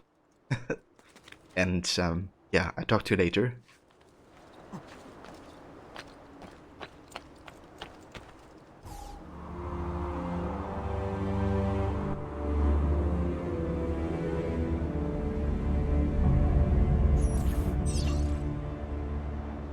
Collect the 4 philosophical Codex Pages.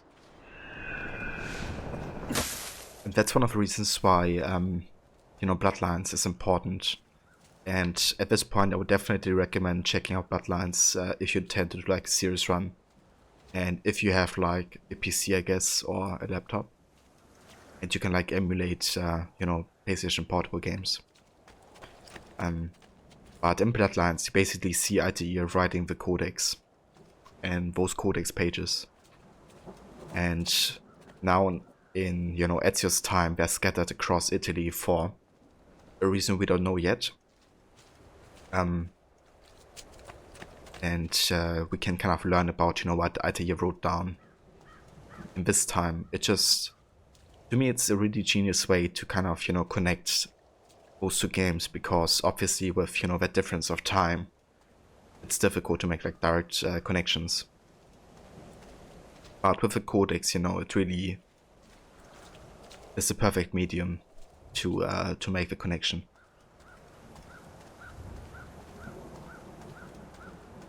You woke up with a sinus headache, but it should go away soon. Sorry to hear, Eric.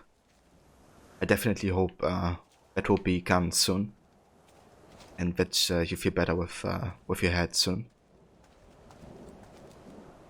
But yeah, I'm doing good. Definitely can't complain. Decided to play some AC2 today instead of tomorrow. And we're gonna be doing more of Lord of the Rings and Need for Speed tomorrow instead. But yeah, I just really felt like, you know, hopping back into Ezio's story because it's just so good. And yeah, also just, you know, not only the characters in the story, but also the entire game is just Mario! Kind of hits home, you know. It's one of those games you can just like walk around for ages and you don't really get sick of it.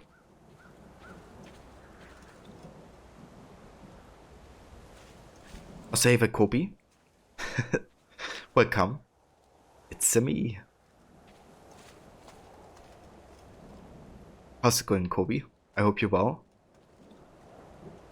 Also, thank you for all the shoutouts you're giving today, Rod. I appreciate it, dude. Rod, you should definitely set up to play Bloodlines this year too. Yeah, I think it would be great to include it. It's also a game you can play through quite fast. I would say there's a few things you have to kind of get used to, but overall it feels very, very similar to AC1. And you can definitely beat it in a stream. If you do like a bit of a longer one, I guess. And the story, like the writing, I mean, you saw a bit of it yourself. But the writing at times is like really, really good actually. Thanks to Darby McDevitt, who also wrote major parts of Revelations, Black Flag. He also came up with the first draft of Origins. And he has been the lead narrative director for AC Valhalla. And yeah, his first story was AC Bloodlines, so you can kind of tell at certain points that, you know, it's the same dude that wrote those games, because of the amount of depth that some of the writing has.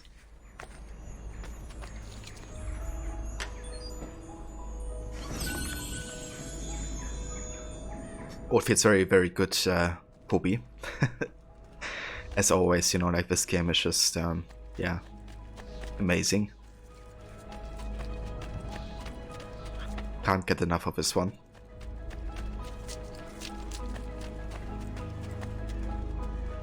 But that's good to hear that you're doing good, Kobe. I'm glad. But you like that scene between Altair and Maria, where they talk about that philosopher? Yeah, I think it's great that they have these discussions, you know, about kind of like the Templar assassin conflict and kind of, I guess, the advantages and disadvantages of having either perspective. Like Maria's kind of like questioning the assassin ideals and Altair the Templars, and they both kind of learn more about either side. But it's also great that Maria ultimately realizes, you know, that the Templars don't, you know, stand up for the values that she believed the Templars would stand up for. And ultimately, you know, she goes or decides that the assassin path is more akin to what she believes in, which is helping the people instead of enslaving them. So it's good, you know, Maria kind of like comes to the realization. And it's also great that Altair and, you know, she get together as well.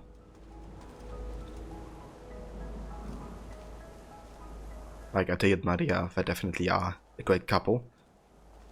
And also it was cool to see that they kind of had like teamwork. Like they helped each other do parkour and stuff at the end of the game. Which was kind of cool to see.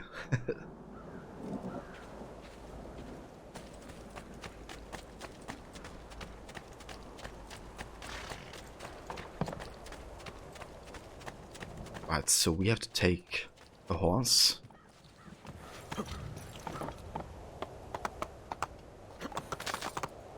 And go to the outskirts.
That's the tunnel entrance.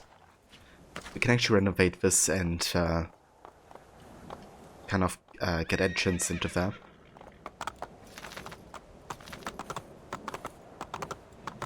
It won't reveal like anything major, but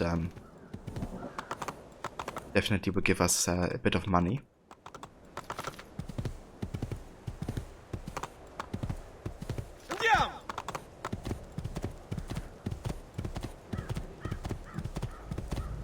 But I need money, sir. I'm poor and sick and hungry. Exactly. Please, sir, do you have any money?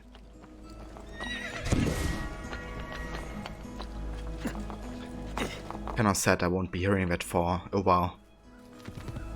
Given that we have finished AC1. But I just have to watch Rod do a lot of Acre in AC1 when he gets around playing that game again.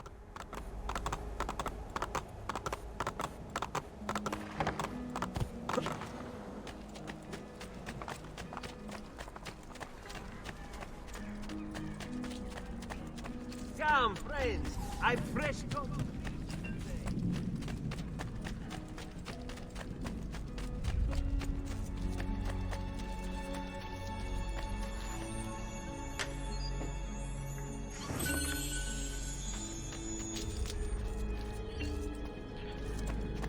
Right, that's all of the Codex Pages.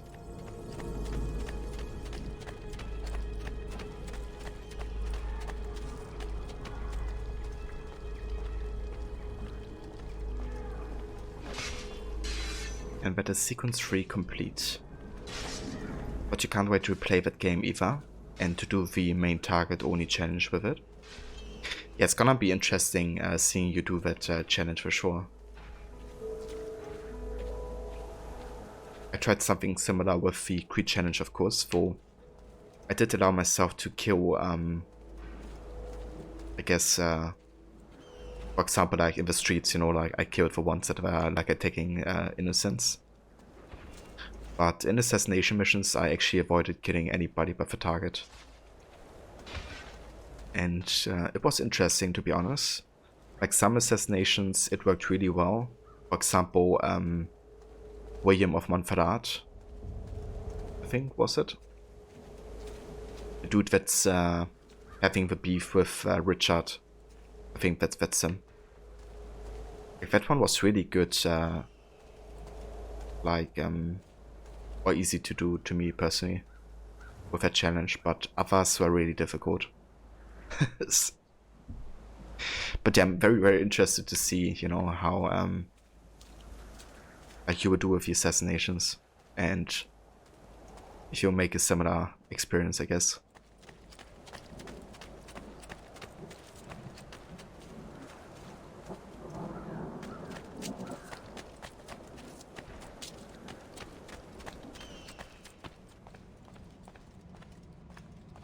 Yeah, it really does.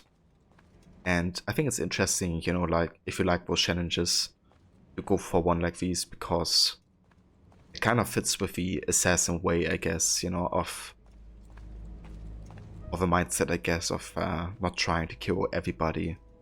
You know, the target should be your main focus, and you should avoid killing anybody unless you absolutely have to.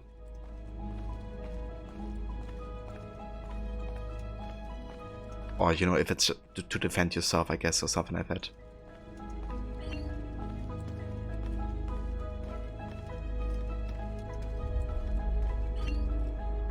Salute, Claudia.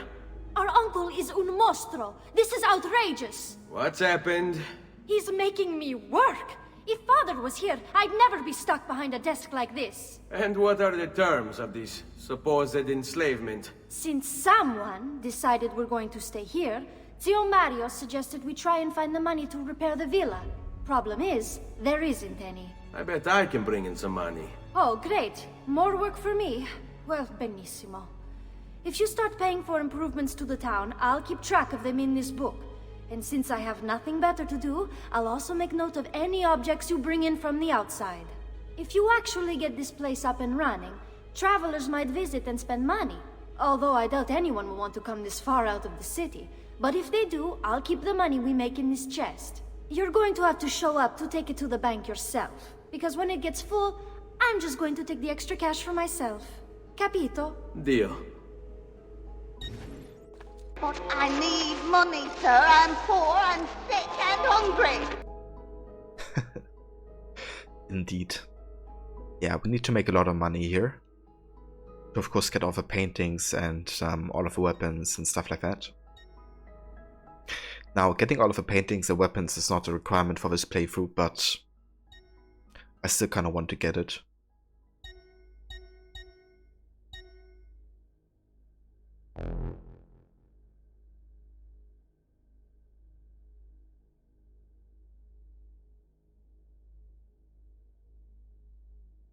Yeah, I would love to visit Monteriggioni. For sure. Dear God, Basim will have my head for this!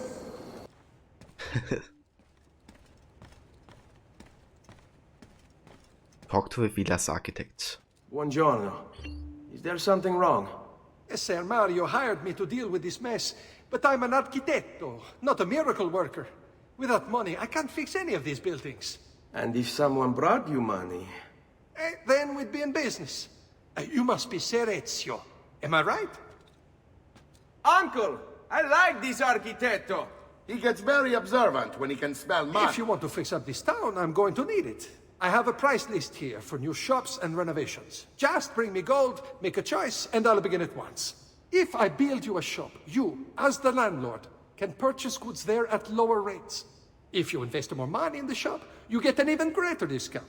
As for renovations, well, you'll be bringing the town and villa back to life. As Sir Mario tells me, that was very important to your great-great-grandfather. Plus, when you buy shops and renovations, you'll be increasing the number of people who visit, causing your income to increase. So, let's take a look, shall we? Let's take a look, shall we?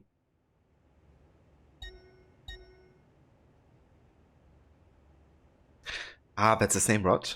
Marcel, Jonna, or Janine. So which other characters did he voice in the series, Rod?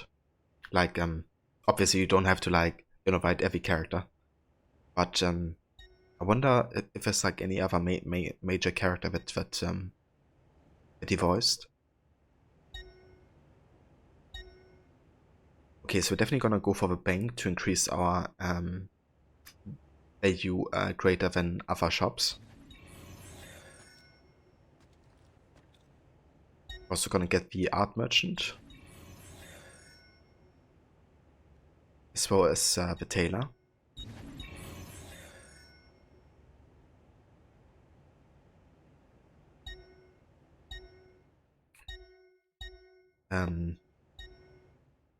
We're gonna get the well.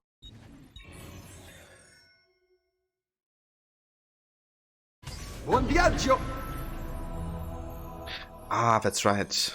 Avado Grammatica. I remember.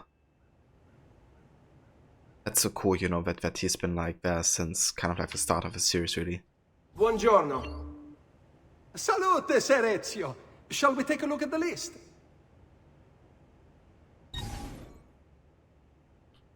Okay, we can get a bit more. Let's also get the Bravo.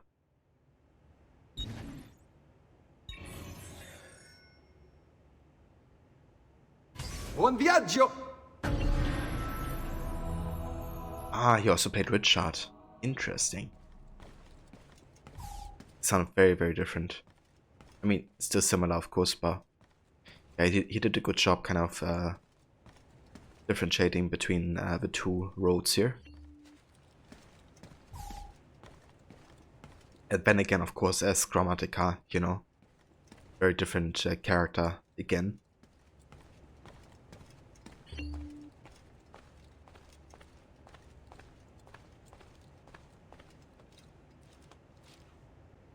Ezio, my boy, I think it's time I showed you something.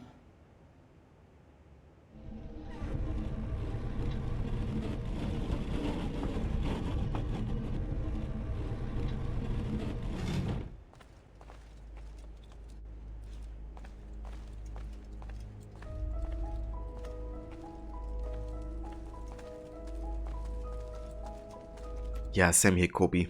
It's so good, like, getting introduced to all of the activities around this place. That's right, Rod. Yeah, I remember you talking about that as well, that he's like part of the Deus Ex cast, like a lot of the AC, voice actors.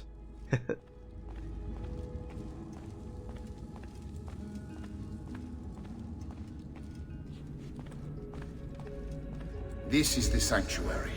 It was built by my great-grandfather to honor the memory of the Assassin Order and protect its secrets. Look around. These are the assassins who guarded the freedom of humanity when it was most threatened. And this is the armor of Altair. Little is known about Altair's life, but his armor is light and very strong. I'd give it to you, but I don't know how to retrieve it. My great-grandfather told me it would remain locked away until all its protectors were made whole. I heard rumors of crypts located throughout Italia, hidden tombs filled with treasure, where these six were moved centuries ago. Maybe they have something to do with it. In my younger days, I sought the six myself, with no success. Perhaps you will have better luck. In order to achieve perfect synchronization with Ezio, you have to get that armor.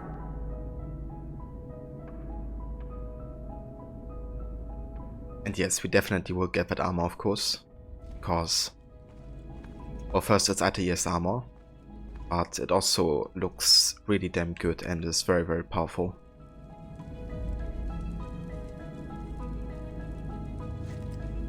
Indeed. Yeah, we have Amunet, of course. I'm gonna go through all of the assassins here and read up what it says about them. The statue of Gulangao. Gulangao, the male Mongolian assassin. He used a bow and arrow to shoot Genghis Khan's horse.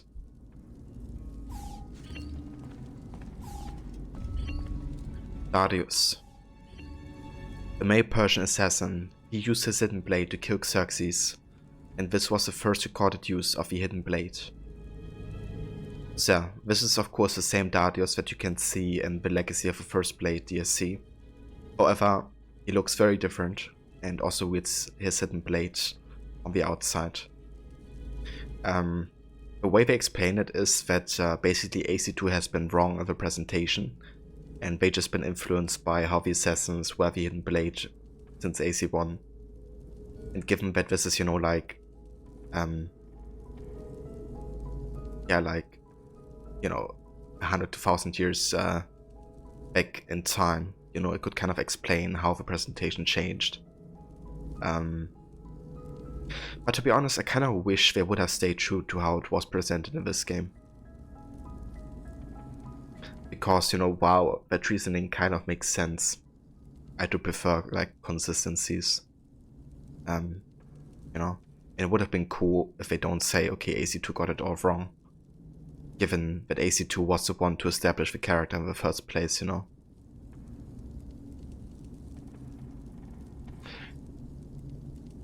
And yeah, his clothing is not super out of place, you know, or his appearance of a time period for sure. Does fit it. And I also do think that wearing it on the inside just makes a lot more sense for the stealth aspect, right? That's why he also has this cloak, of course, on the other side, because the cloak is, of course, to hide the arm, but he also wears it on the inside, so the blade can be hidden, you know? If you wear it on the outside, then everybody can see, wait, why does he have a blade there? And, you know, that's the idea of hidden blade. It's, you know, not the exposed blade.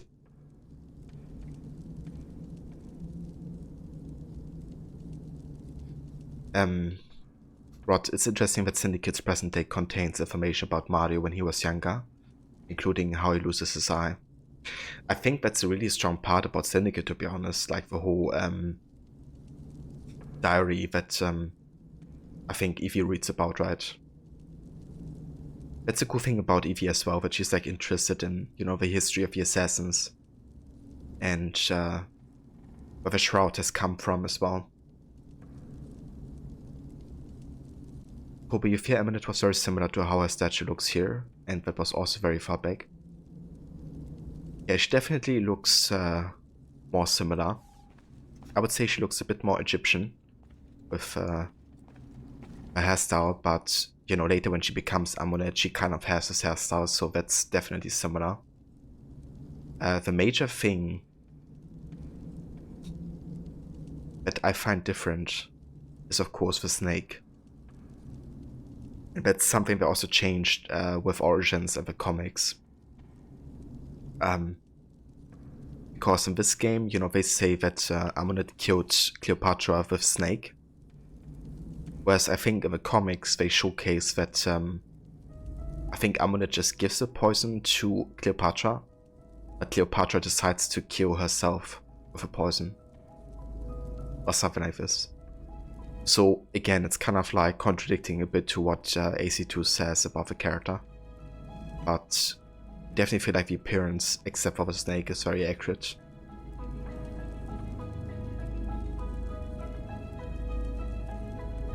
But Very should have had a different approach to Darius in Odyssey's DLC.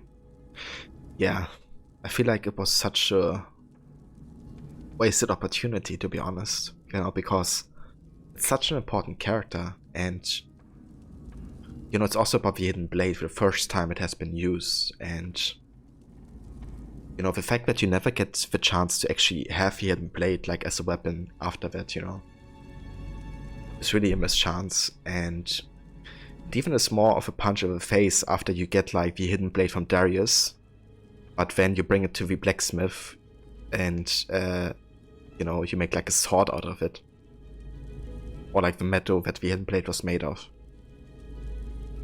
It's like you have a chance to go to the blacksmith and get an extra hidden blade, but no, you rather get like, you know, a regular sword. So yeah.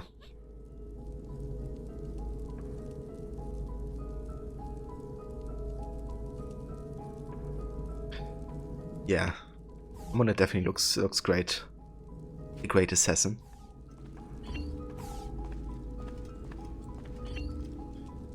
But you always love seeing how Aya greets Spike in Origins by running and jumping at him and wrapping her legs around his waist. Yeah, I think it's great, you know, that after everything they go through, they still are kind of like they definitely belong together. That you just really see it in you know, those moments. But it's often more tragic to see, you know, how they kind of drift apart more and more, I guess.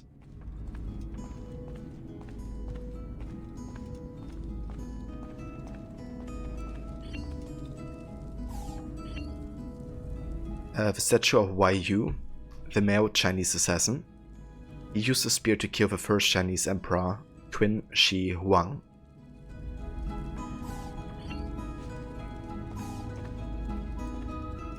And we have Amunet, the female Egyptian assassin. She killed Cleopatra with a snake. And this is of course something that also is a bit different to Origins, because in Origins she's not fully Egyptian but rather half Greek, I think. But she does live, you know, in Egypt for most of her life, so at least up until the point where she goes to Rome.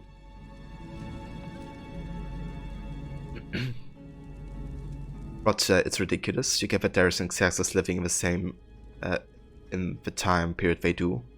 Means they can't be in existence after Bayek and Aya kickstart the Hidden Ones, but they still could have had a different approach.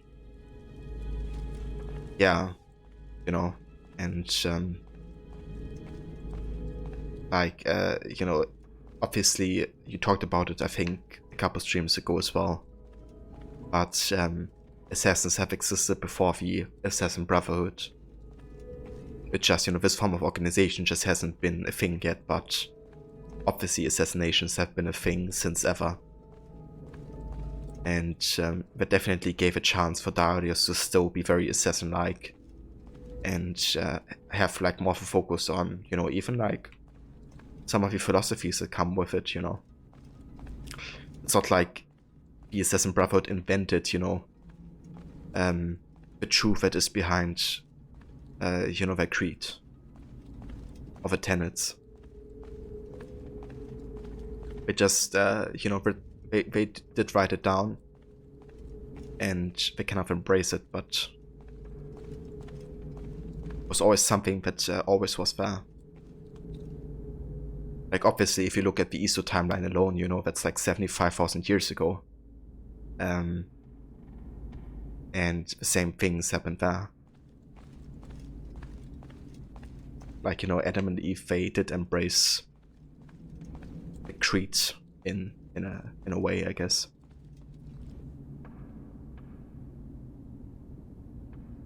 Also, hey there, Hope. Welcome, dude. How's it going?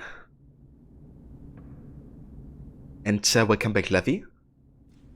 You're back for an hour. Very nice. I hope the meeting went well.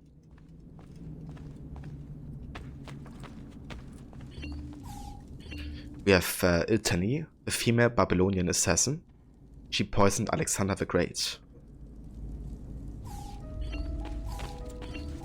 And we have Leonius, a male Roman assassin. He stabbed Caligula with a dagger.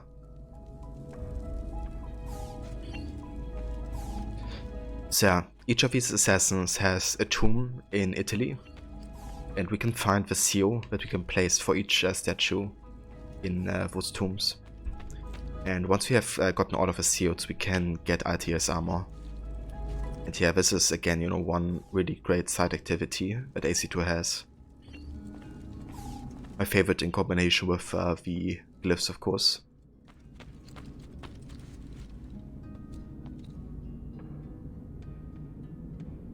Hope finally got into replaying ACs doing Origins right now. You think the season pass is worth a full price? I mean, full price, I don't know. Is it like 40 bucks or 20? But I'm quite sure, I don't know which platform you play on, but Ubisoft is currently doing a Luna sale on Uplay. And I'm quite sure they have that stuff on sale. At least I would think so. But yeah, that is for PC. Not sure how it is on my PlayStation.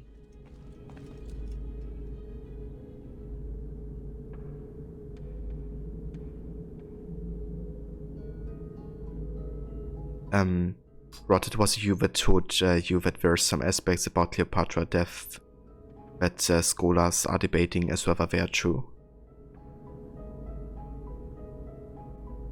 Yeah, that can definitely be the case, right, Levi?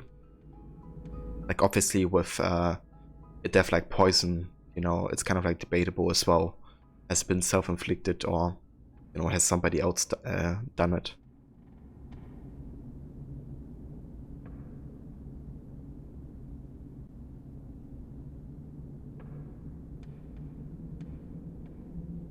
But yeah, I guess I could explain maybe the, you know, like AC2 thinking that Cleopatra, you know, killed her with a snake, even though in Origins or the comics you cannot see that, you know, it was suicide essentially.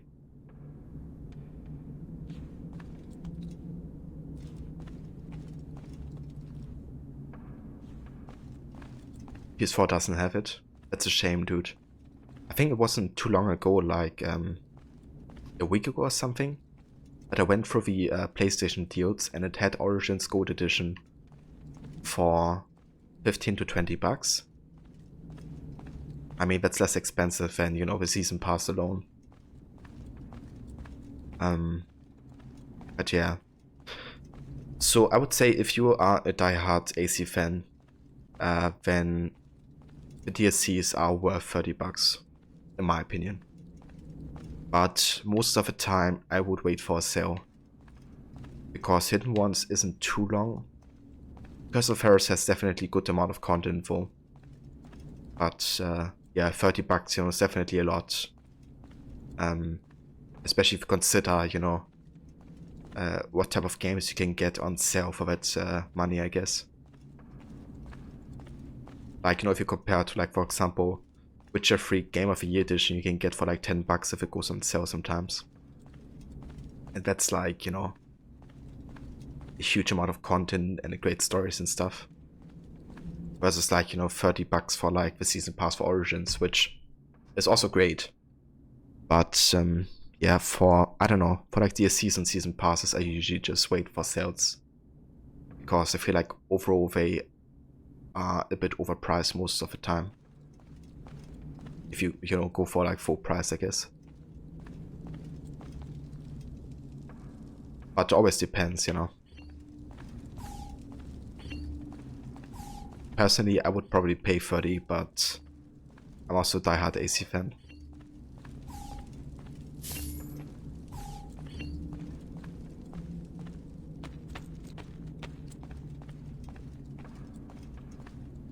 Levi just found her dead in the tomb she had locked herself in for protection, after they brought Antony's body to her. That's interesting. At the end of there's hope. But yeah, the DLCs are great for Origins, so, you know, I can definitely recommend playing them.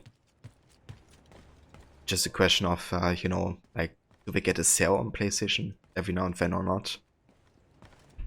It's definitely a lot easier to get those for good price on PC, I guess. Kobe Shakespeare has Cleopatra kill herself by applying an aspic to her breast, but he was mostly going off Plutarch. Apparently meaning Egyptian sacred cobra. Oh, interesting. I guess it's like one of the interpretations then, as to what could have happened. And yes, I agree, Rod, like, the Hidden One's just fantastic, you know, to kind of get more insight into how the Brotherhood, you know, kind of like, you know, is going after it has been founded. But also kind of like the origin of, you know, the tenets, I guess. You know, what's kind of important in the work that the assassins do to secure, you know, that the innocent shall not be hurt, no matter what. And then Curse of Pharaohs, of course, you know, is fantastic when it comes to like world building and kind of like diving into the mythology of ancient Egypt. And for gameplay as well, like kind of bringing like new weapons, bosses, and gameplay opportunities.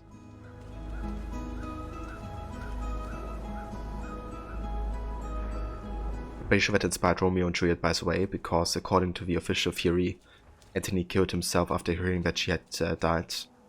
He then brought his body to her where she was left alone and was later found dead herself. Yeah, I mean, that definitely makes sense to me. You know, I can see the similarities between both stories. And yeah, I feel like it's definitely likely that could have been the case.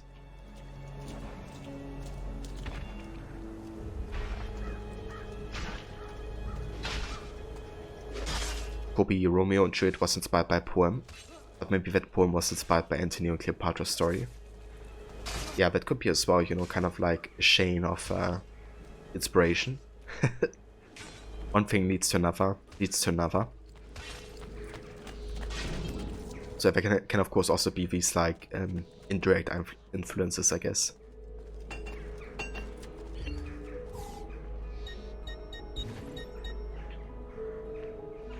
Okay, let's also go ahead and buy the leather spoders. Well, one man's coin is as good as another's. I mean, there is something like that, Hope. It's called Uplay Plus. If you pay like, I don't know, $15 per month or something, you can pretty much play the entire library. But again, I'm not sure if that's a thing on PlayStation, to be honest. It may just be exclusive to PC currently.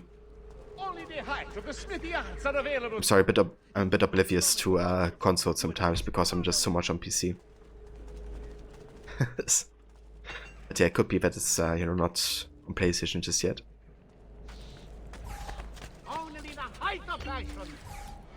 Okay, let's go ahead and get the knife bed upgrade. And we don't need this. Could get a different color, but I'm gonna stick with Assassin White for now. Truly, I am blessed this day. 2 new artists of rare talent and fine pedigree have joined my workshop. We are offering you some of the most glorious pieces at the best values. Let's get Lady with an Ermine for 81 florin. And we have Saint Francis in Ecstasy.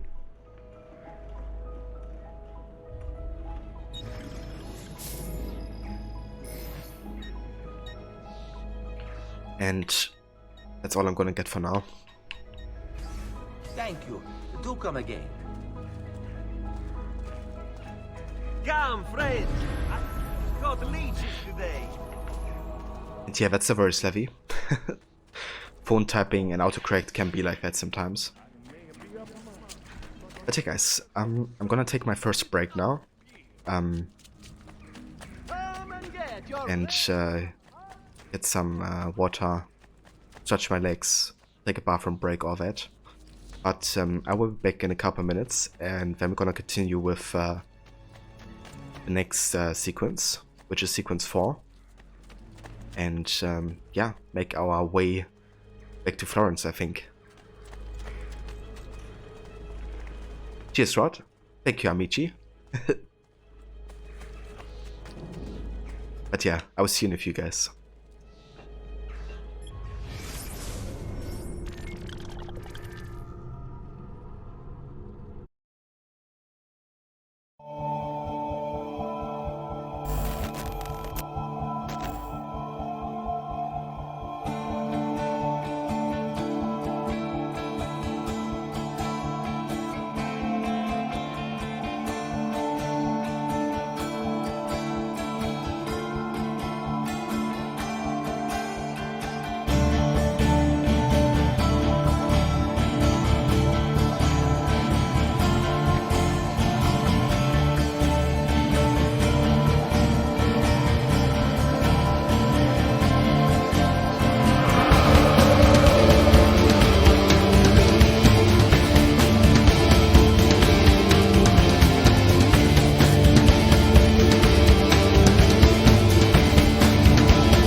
Yo guys, and welcome back.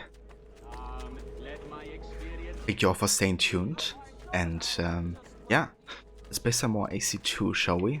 We just done a lot of stuff in Monteriggioni, renovated a couple shops. We checked out the banking system and the Assassin Sanctuary, learning about past assassins and their deeds throughout history. And yeah, it's kind of time to explore the world a bit more, get to know some other cities and take on more targets, really. Because we gotta take on everybody who was a conspirator, the whole affair of our family dying, really. Thank you, Levi. Cheers, Eric. Thank you, Demise.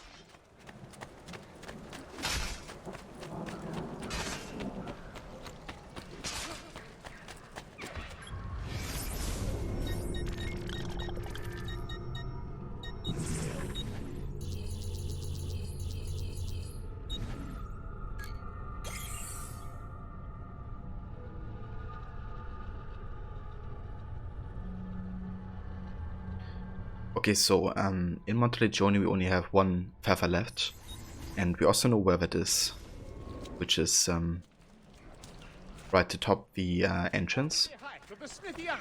However, we can't get there yet because we don't have the ability unlocked to climb very great distances, so we have to pick that up at a later point.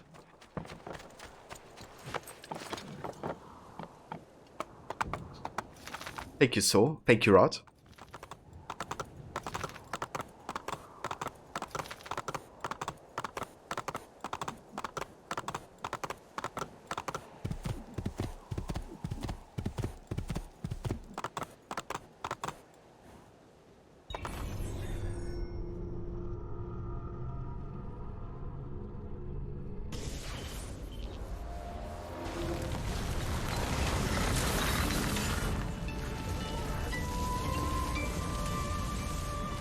Repubblica Fiorentina, 1478.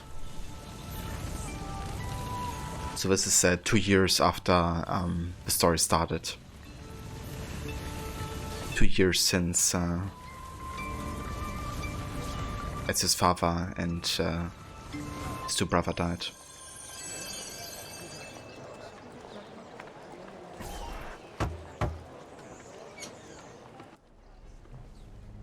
Ezio, you are still alive. Look at this place. The past 2 years have been kind to you. But you are not the same at all, are you? I was hoping you might be able to help me with something. Anything for you, my friend. Haha! You found another one! How exciting! This one is tricky to break. Clever in its use of ancient languages. Maybe if I just... Oh, it seems to be a manual of sorts for different assassination techniques. May I see it? Wait, what's that? It's not so much a design this time, just a series of sketches. What to make of all this? Of course, and why not? What an inspired idea. Can you make it for me while I try what's in that manual fragment? Take it. I'll have my assistant set up some dummies for you to practice with. Hey, Vincenzo!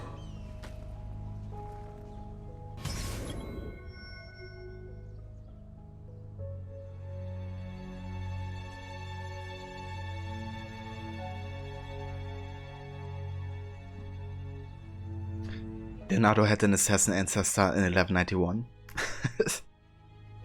Oh yeah, dude. And he also happens to be my least favorite Rafik in that game. But yeah, all the more better, you know, to see that he gets a role that I actually really like in AC2. But then AC1 is kind of, he's for Damascus Rafik, isn't he? And that dude is like a bit behind the back type of dude. You know, that's kind of like talking shit about Altair to the other assassins when he's not around. Yeah, that's the dude. It's like, the other assassins talk shit about you, but I would never. Practice what you preach. Practice several new assassination techniques while Leonardo tinkers with the Codex Pages.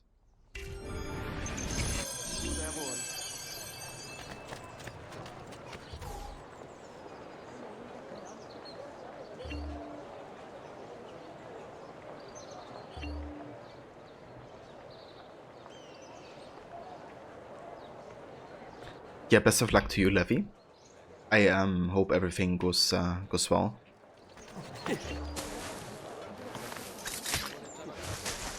So that's the haystack assassination.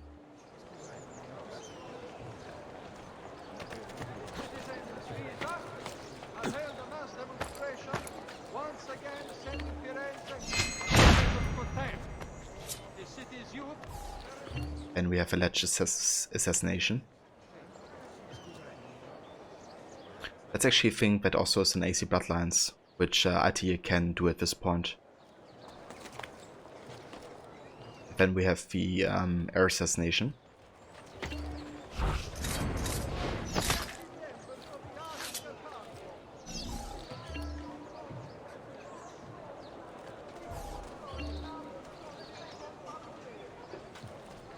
Yeah, it's great you have like more environments in this game to kind of do assassinations from. Also like being able to do it from benches.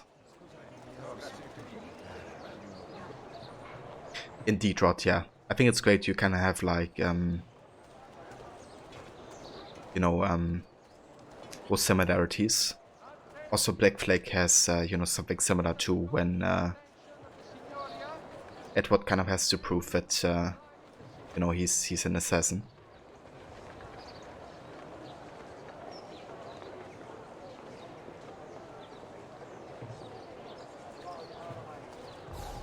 Save as Civil Gems. Yeah, this is not AC Unity. It's second Assassin's Creed.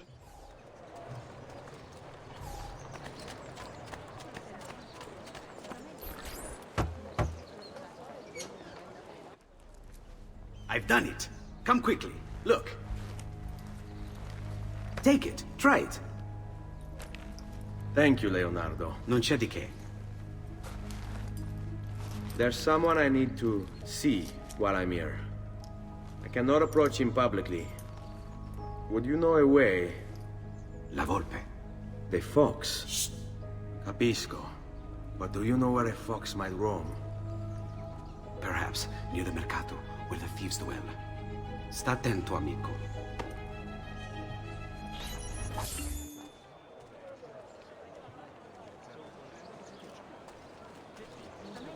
Yeah, he really does, Rod. You know, kind of like showcases how natural Edward is with the whole, you know, assassin approach.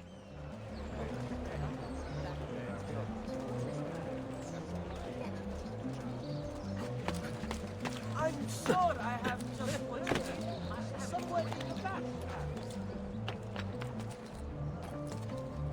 All respected members of the Arte del Cambio. Il miglior manzo stagionato! Make it look easy.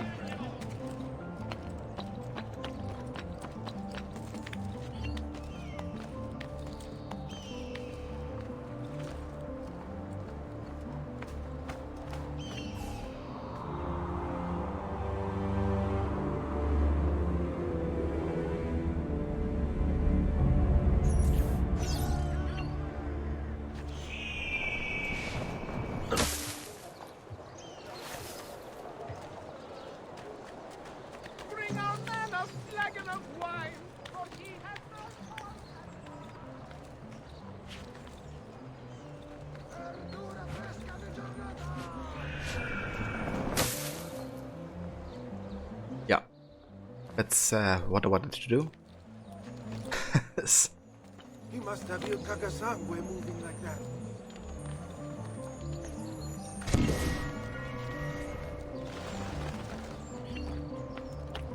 You should not be up here, Stolto.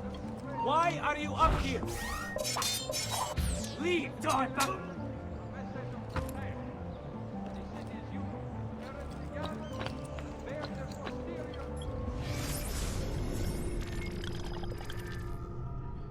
The first great basilica in Florence, Santa Maria Novella, was consecrated in 1420, despite being unfinished. Famous humanist Leone Battista Alberti designed the upper facade, completing the church in 1470.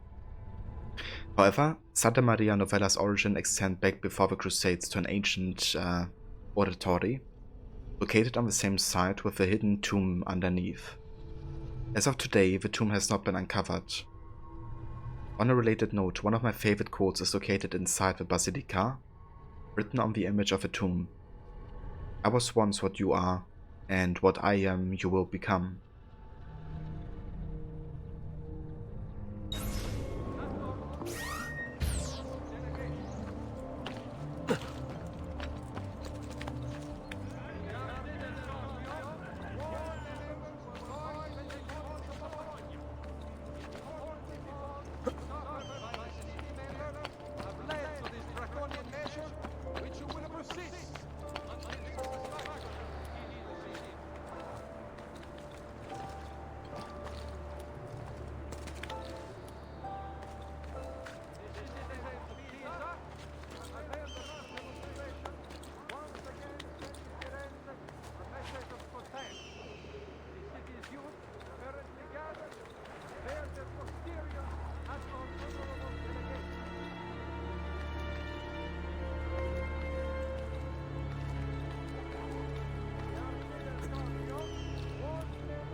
I love how I can see the, Duomo from here, and other, very recognizable buildings.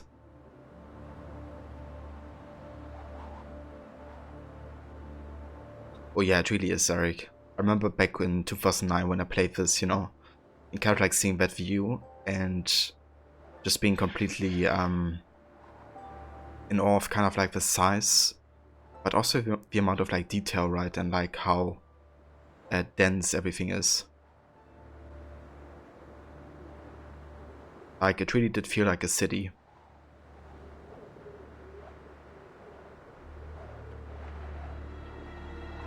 Ultimate Ezio levels of balance. Indeed.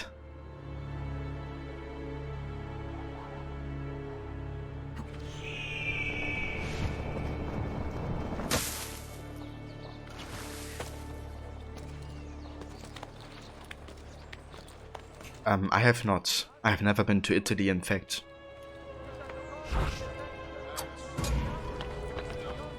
But, it's definitely one of the locations I really want to go to at some point. Also, I haven't been to England yet, but that's another European country I 100% want to go to.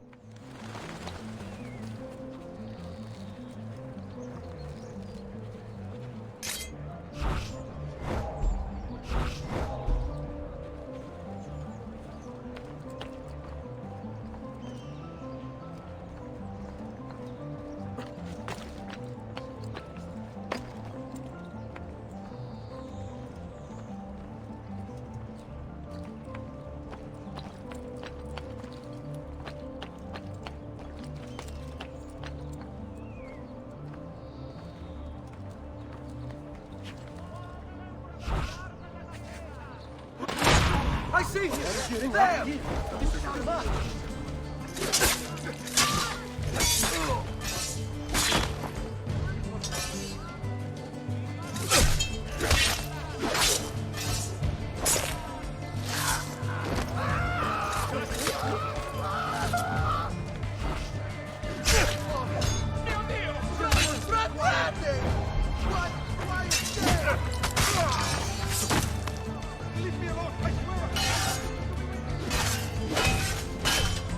Shall we dance? Hurry up! I have to meet the lady friend. What's wrong? Ah, yes, you're still breathing.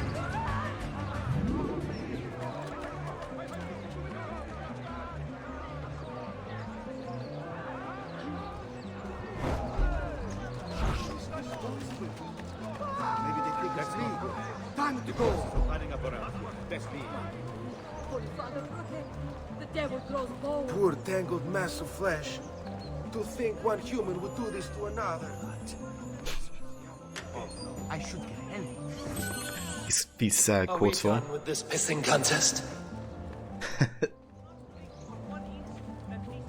can only recommend it. It's lovely. In fact, when you have a time and money, you drag me there yourself if you have to.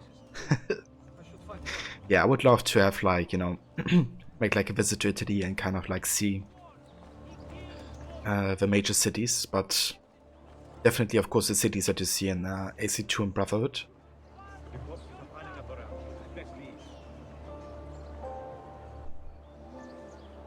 But you've been to Italy, the Caribbean, England, America, China, Russia, India, in virtual form. Yeah, the marvels of technology, Rod. Be like, let's go now. Was that a quote from Arnold Schwarzenegger? Odin is with us! But as he was like after that encounter, what Eivor says. Yeah, exactly. The just deserts of a dishonorable existence, no doubt. Osava T-Base, hey Mola, welcome guys. How's it going? Indeed, happy Friday. I hope you will have a good start into the weekend.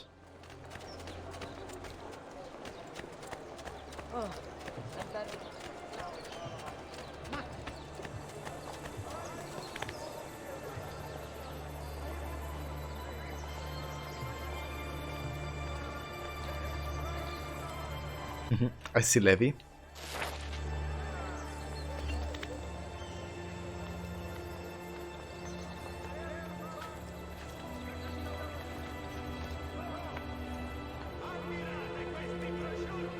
Yeah, it's going good, Mola. Enjoying some Ezio time today. And yeah, it's also very, very cold over here. We're still having tons of snow and very cold temperatures. So, the winter is to stay. Merda! Let you guide him! You must be of one purpose. Aiding your stoic Assassino! That fight.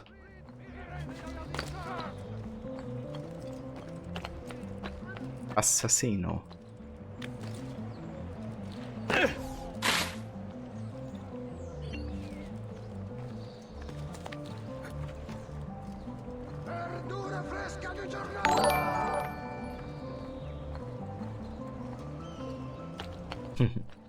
Yeah, I mean, I would definitely love to do that, Levi, for sure.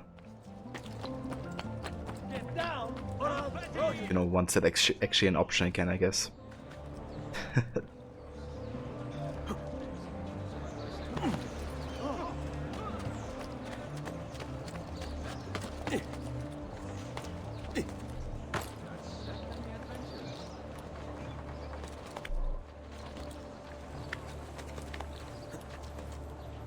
Also, thank you for the host T-Base.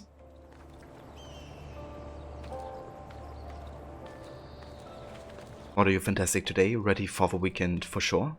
That's very nice, Mola. I'm glad that you're doing fantastic. And yeah, I can imagine.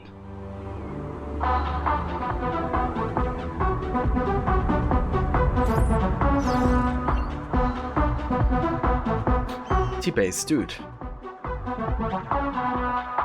Thank you so much for paying forward the gift that you got from Mona Ricos. Usually I just say Mona. and gifting it to Bad Boy Bobby. Thank you so much for doing that. And Bad Boy, I'm not sure if you're here, but if you are, congrats on the gift sub. I hope you enjoy your modes and the ad-free viewing. But yeah, T-Base, thank you so much for doing that. I appreciate it.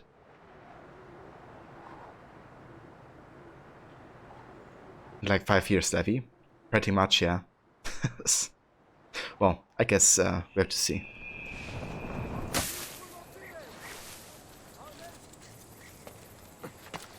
Let's hope not.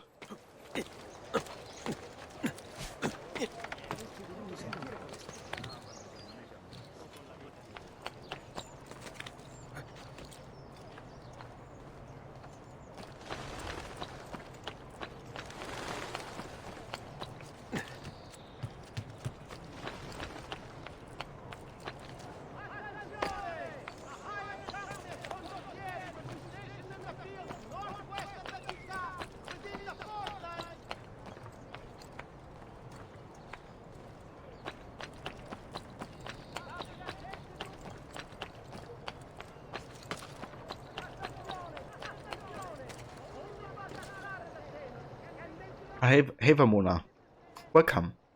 How's it going? How was or how's the time with the daughter and your time off from work and stuff? I hope you're having a good one so far.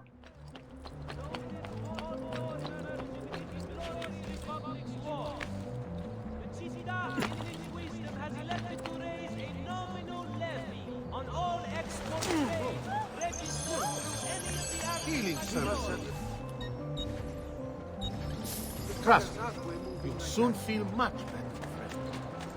State attenti. Good Leonardo wishes to remind Look at him. Fox Hunt. Locate La Volpe the Fox somewhere near the Mercato Vecchio.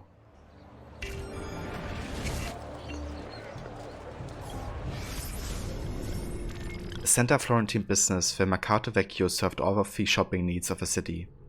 To quote Antonio Pucci, a 40th century Florentine poet, physicians dwelt around for every ill, and here were linen clothes and flax merchants, pork vendors, and apothecaries. The Mercato was established first in Roman times as a site of reform, and only in 1030 was first documented as a marketplace. Staple foods from the countryside like grain were the most popular goods sold, followed by wool. However, if shoppers became bored with the basics, to quote a 50th century poet, Il pan nor mita, there halfway down the street stands a happy whorehouse, which you will know by the very smell of a place.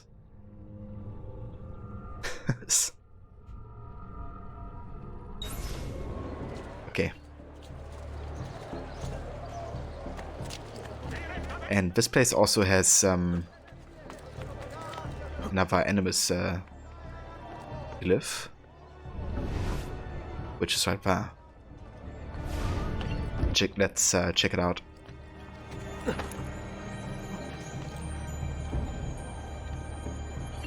That's the voice rod. Thank you so much for coming by, dude, and thank you again also for the raid as well.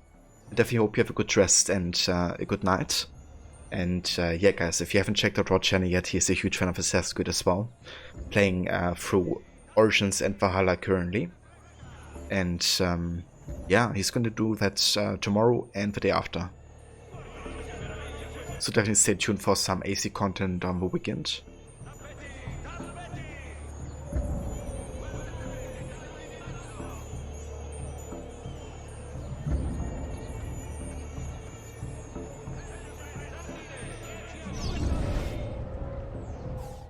Power doesn't die. It's passed on. Descendants. He carried it with him, find his inheritance. Franklin Delano Roosevelt, Strategic Meeting, 1944.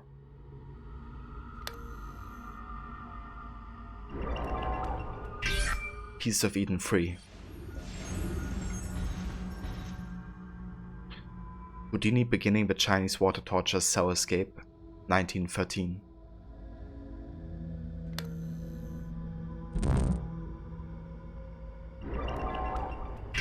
Piece of Eden number 1. Gandhi during the Sword March, 1930.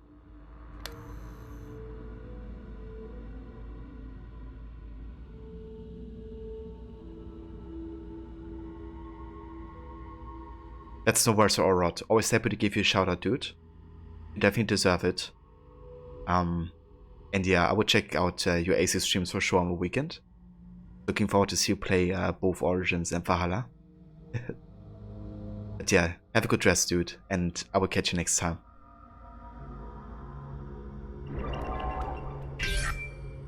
And we have the second Apple of Eden.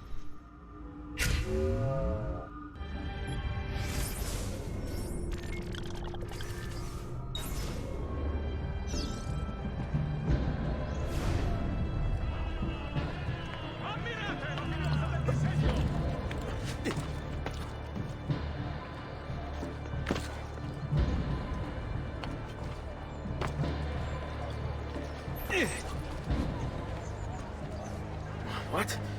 My pouch. Oh, my money. Your money. I don't have your money.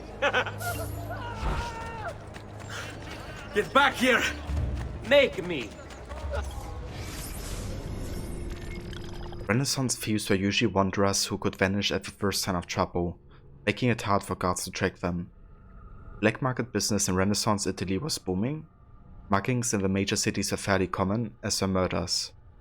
Often strollers were attacked in the dead of night, killed, robbed, and then rowed into the nearest river or canal.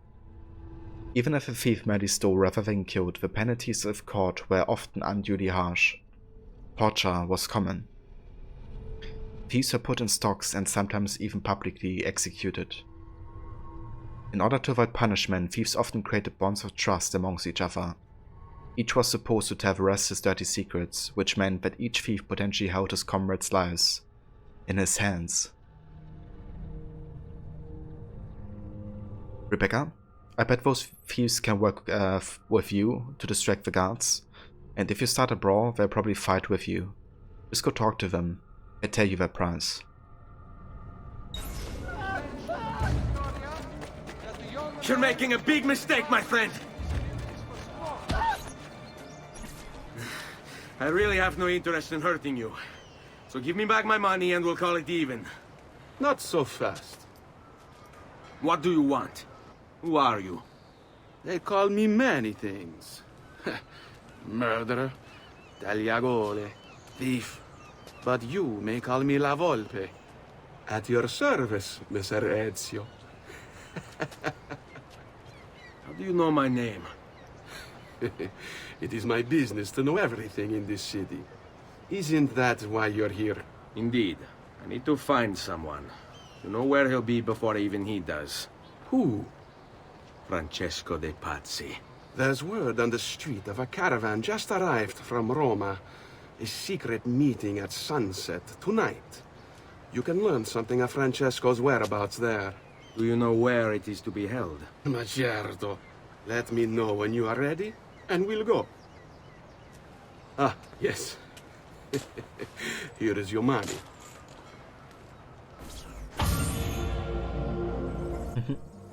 Yeah, just a little bit suspicious, Kobe.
Bit jumpful.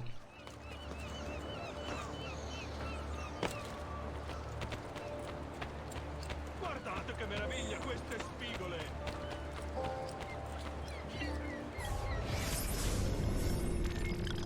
La Volpe. Date of birth. Date of birth unknown. Profession thief. There's almost no trace of La Volpe the fox in the history books. The name's obviously a pseudonym, but for whom is anyone's guess. What small data is available seems to be almost mythical. La Volpe is reported to have robbed the Pope's carriage without any of his guards noticing, including the Pope, who was sitting inside the carriage. One night in 1467, he was seen on the rooftops of the Palazzo della Signoria, Palazzo Medici, and Santa Croce, all at the same time. Some claim that he's immortal, never aging, while others say that his violet eyes can see through buildings, perusing the contents inside.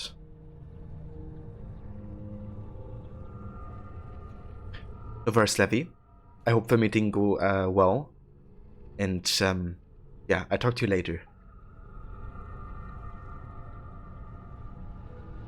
So this is kind of interesting because obviously, you know, he wasn't at all these places at the same time. He just like wanted people to know or kind of feel like that was the case. But what's true is that he can actually see through walls. You know, he kind of has advanced eagle vision, more similar to how Arno and Jacob and Evie have it.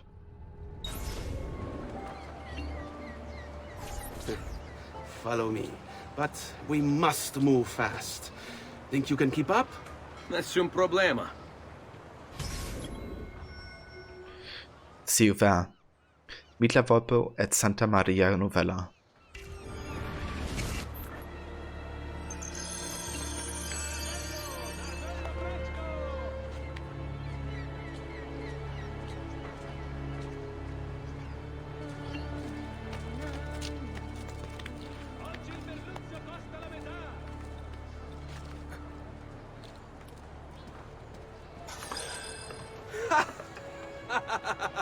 What are you doing back there? I said to keep up with me.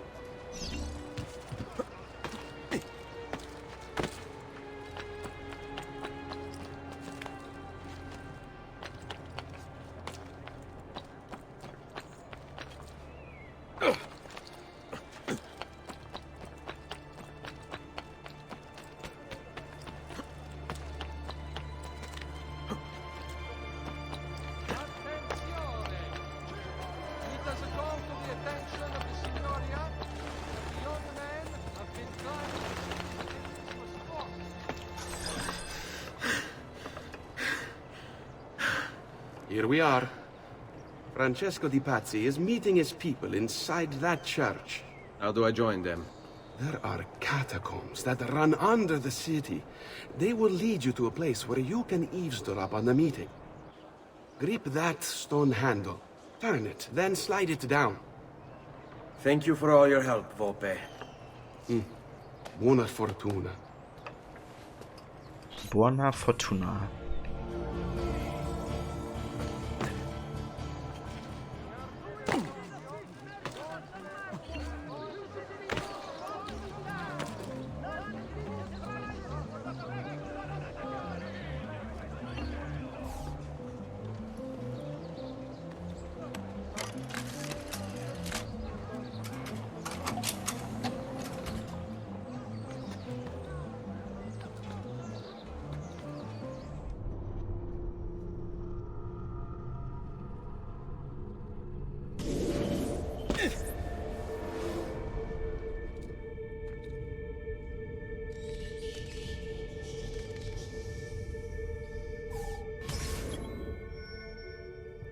Novella's secret.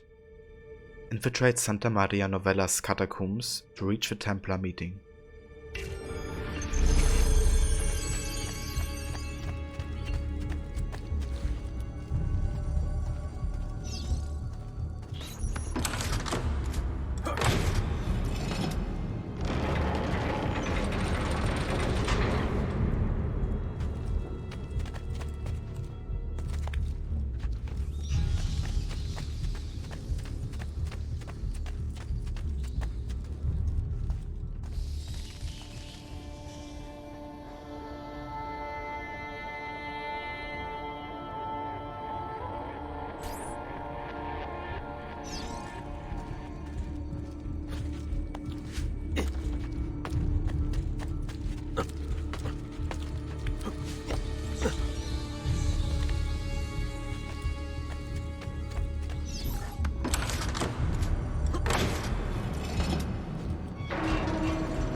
Yeah, this was such a great addition to the AC series, you know, these tombs.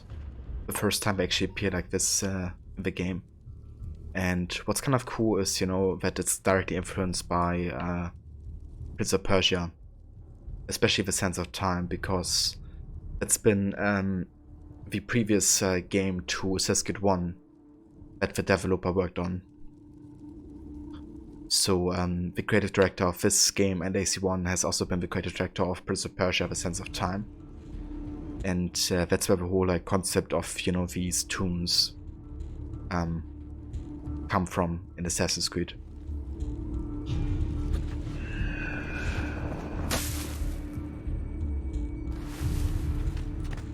How long do we have to stand here, Saverio?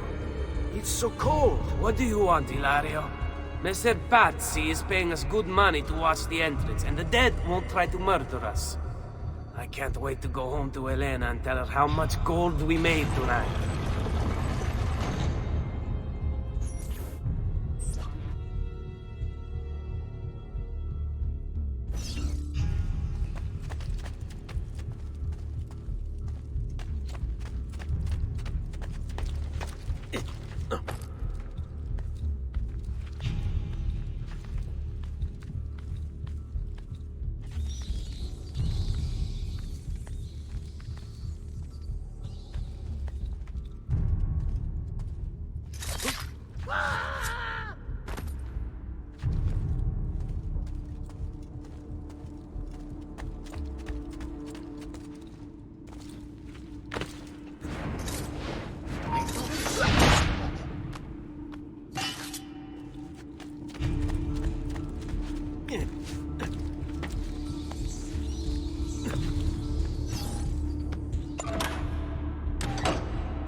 Merda! The door! Keep watch while I go look. This was supposed to be an easy job. I told you we shouldn't have come here. If I hear anything, I'm running to the other guard post, so help me God!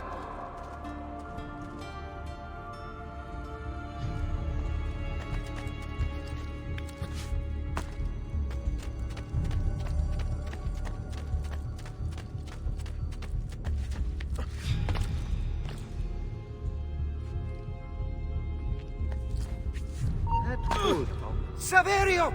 I'll be back with the other guards! I have to find a way out before it kills me.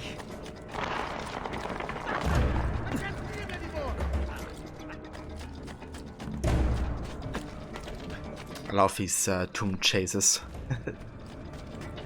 Like one of my favorite parts about the whole tomb aspect as well sometimes, at least if there are enemies.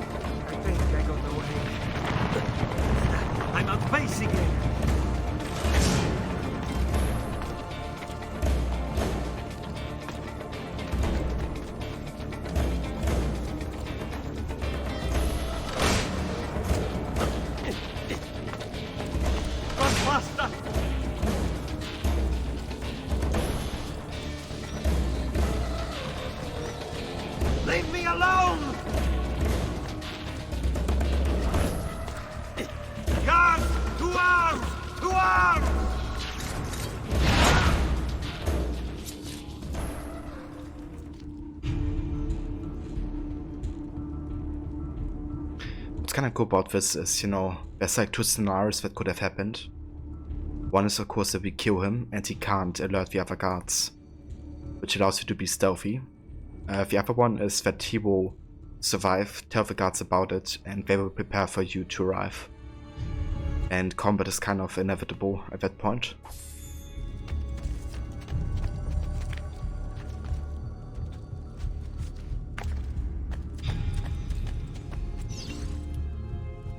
Yeah, it really was. I'm pretty sure it's also the only moment that you can actually assassinate him, Kobe. Because I've done this mission like so many times, and every time I try to go on the ground and keep like pace, never get in range. So you kind of have to go up there for the air assassination, because that increases like your assassination range, I guess. Otherwise you will always like miss him. And he will always survive. Not sure, I haven't tried if you could like, I don't know, do like a throwing knife. But most of the time, like in those chases they're kind of like immune to it, I guess. But yeah, to my knowledge it's like the only way to kind of do it.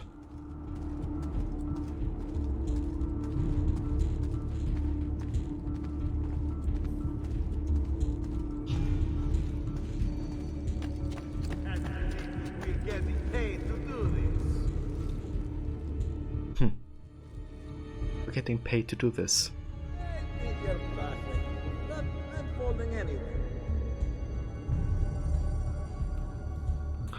Yeah, we're not gonna bother these guys playing cards.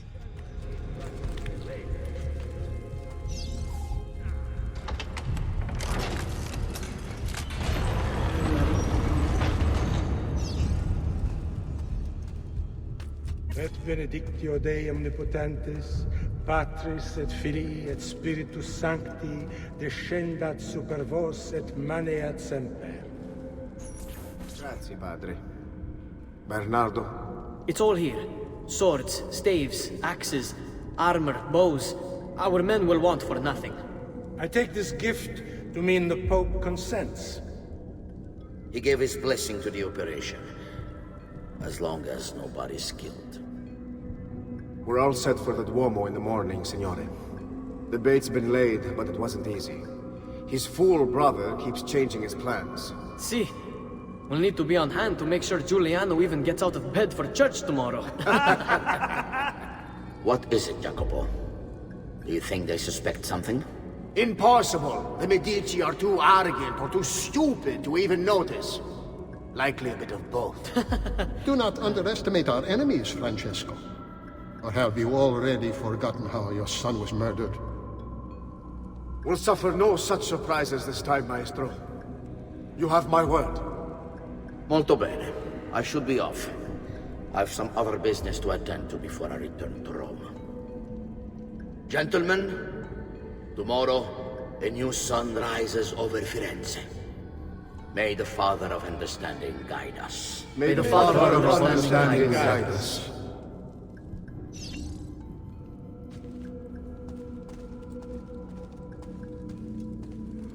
Yeah, this is really cool, like, kind of observing the Templar meeting like that, you know. Also, the music that currently plays is straight out of AC1. It's the Massia theme, actually. But it also plays during investigations sometimes.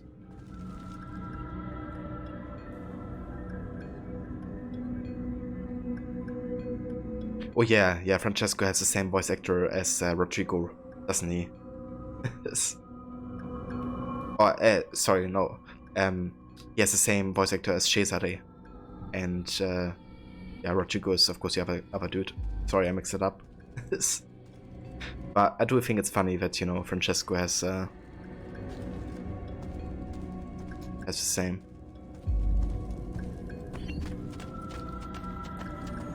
Look at that statue. It's identical to one in the Villa Auditore. I think you've stumbled onto one of the assassin's tombs Ezio's uncle mentioned.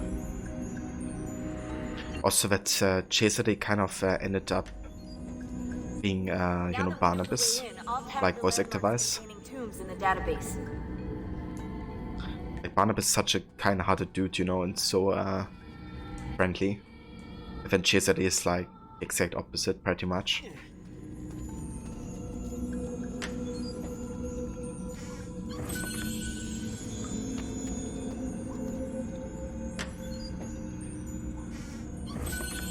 It's great when voice actors have a kind of range as well, where they can, you know, play both villains and allies very convincingly. So this is of course the Tomb of Darius, the wielder of the first hidden blade.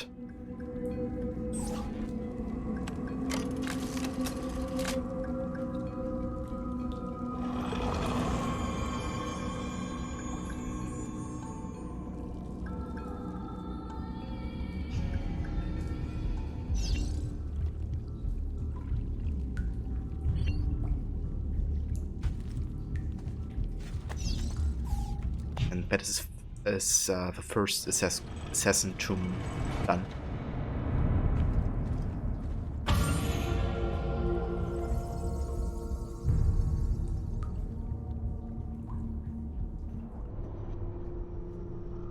So there are 6 seals in total, and we can't get all of them straight away. We have to get to certain points of the story to unlock more parts of you know, the game world.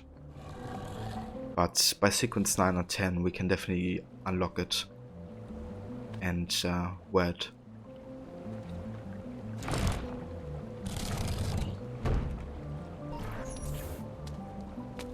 I know where Francesco will be and when, but... What is it? I overheard something. They have weapons, enough for a battalion. Even the Pope has given support. Typical of Sixtus, but... What the hell are they planning? I couldn't understand the specifics, but it involves the Medici, and it begins tomorrow morning at the Duomo. The Medici will all be there for Sunday service, along with the rest of Firenze. They're going to do it right in the middle of High Mass. But it's also a chance for me to blend with the crowd, get close, and stop this madness. If they succeed, if we lose Lorenzo and Firenze falls to the Pazzi... It will not come to that. I promise. I hope you are right.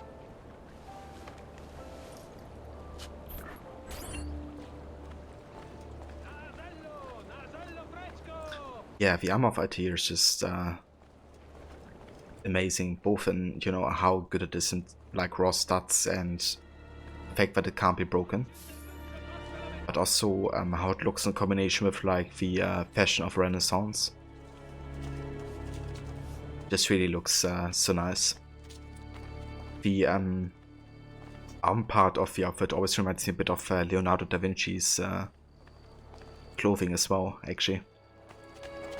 It's something very similar looking. Which godforsaken hole did you crawl out of, you brainless idiot? Wherever it is. Go back, please. No! Stay away from me!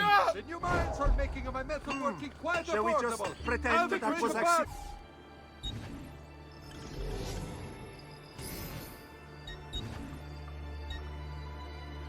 We can also get the leather embraces. Very nice, that's the entire leather set collected. We can also buy the Venetian Falchion. Gives us -1 deflect, but an increase to speed.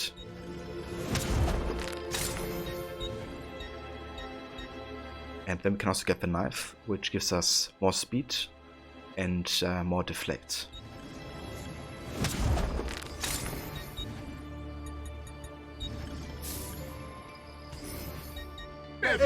I'm just an animal. You do come again. Take it all.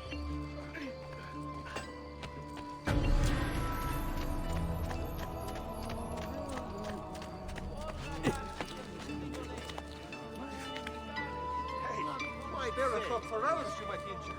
There's Roger.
the height of the smithy arts are available here. If you've no stomach for us. Leonardo. Ezio, so good to see you. How can I help you? Ha! You found another one! How exciting!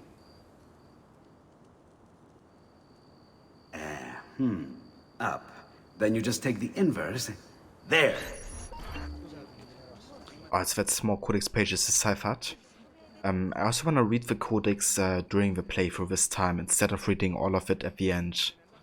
Now while that, works very well, kind of like reading one Codex page after the other, Fit for an emperor. I kind of want to switch things up a bit and kind of, do it like across the playthrough, because a lot of the time the Codex pages that you collect have to do with inventions or something you have discovered recently. So I would like to start reading all of the Codex pages we have up until this point, I think. So we have the second page, which doesn't have text. It just has a picture, which is, of course, the Templar Assassin conflict.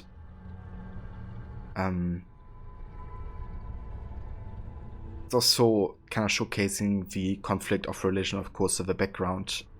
But in the foreground you have the Templars and Assassins on either side. What's interesting is, you kind of have like these beams directed onto the Templars, which kind of would show for like the control and order that they seek, because they want like a singular force that controls the many, which the sun, for example, stands for. But also the Apple of Eden, of course. But then on the assassin side you have like these, kind of like I don't know the English word actually, Schattierung.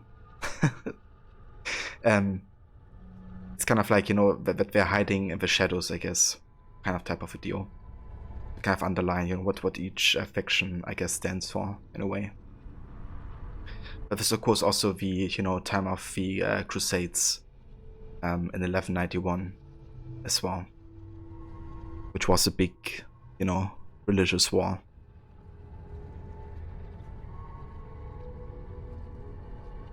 Also, hey, Vedanon. Welcome, citizen.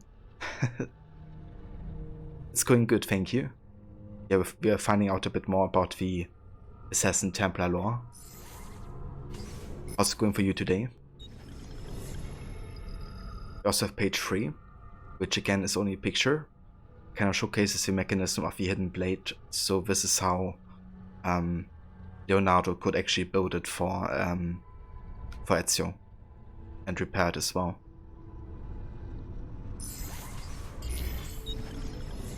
And we have page 9. Over time, any sentence uttered long and loud enough becomes fixed, becomes the truth. Provided, of course, you can outlast the dissent and silence your opponents. But should you succeed and remove all challengers, then what remains is, by default, now true. Is it truth in some objective sense? No. But how does one ever achieve an objective point of view? The answer is, you don't. It is literally, physically impossible. There are too many variables, too many fields and formula to consider. We can try, of course, we can inch closer and closer to a revelation. But we'll never reach it. Not ever. And so I have realized that so long as the Templars exist, they will attempt to bend reality to their will. They recognize there is no such thing as an absolute truth. Or, if there is, we are hopelessly under-equipped to recognize it. And so in its place, they seek to create their own explanation. It is the guiding principle of a so-named New World Order, to reshape existence in their own image. It is not about artifacts, not about men. These are merely tools. It's about concepts. Clever of them. But how does one wage war against a concept? It is the perfect weapon. It lacks a physical form, yet can alter the world around us in numerous, often violent ways. You cannot kill Creed. Even if you kill all of its adherents, destroy all of its writings, these are a reprieve at best. Someone someday will rediscover it, reinvent it. I believe that even we, the assassins, have simply rediscovered an order that predates the old man himself. So that's like, the kind of really interesting philosophical insight into the Assassin Templar conflict, you know, and kind of that those ideas are bigger than just the organizations, kind of what I've been talking about earlier with Darius. You know, despite him not being like part of the Assassin Brotherhood, you know, that doesn't mean that he couldn't recognize and discover the same things that the Brotherhood stands for, you know.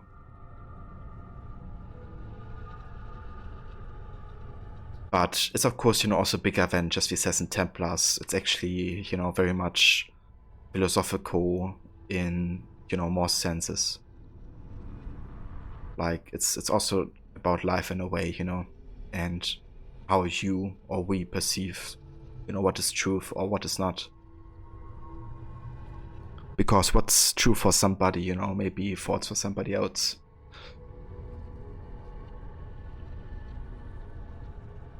Danon, pretty good. You had a walk with your mom today, and we went grocery shopping. Ah, very nice, Danon. That's good to hear. Always good to spend some quality time together.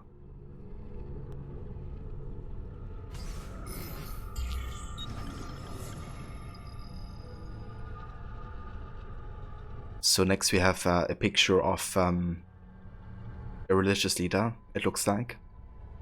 And that one is kind of like, again, you know, kind of similar to the Apple of Eden, bringing his thoughts in beams towards the masses. Kind of underlying the control that comes from a singular, you know, source, you could say. And at the top, of course, you can also see the apple again, which, you know, represents exactly that.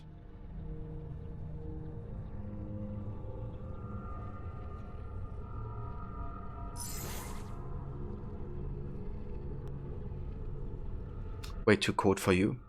Yeah, it's pretty cold.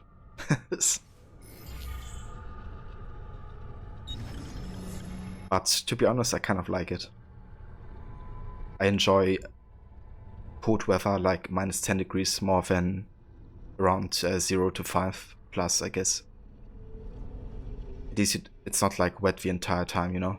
And I don't know, I also feel like the air feels better at a bit of a cooler temperature than around the 0 degrees. But that may just be me.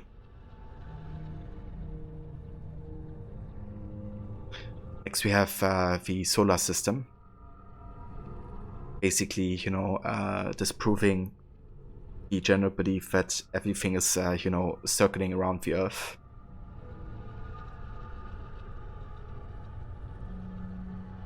Also a revelation for its time, you know, something that nobody thought, because, you know, we're living on the Earth, so everything of course has to, you know, circle around us. It's kind of funny how, you know, that belief kind of stems from a very egocentric view, I guess, of like thinking you are like the, you know, center of the universe.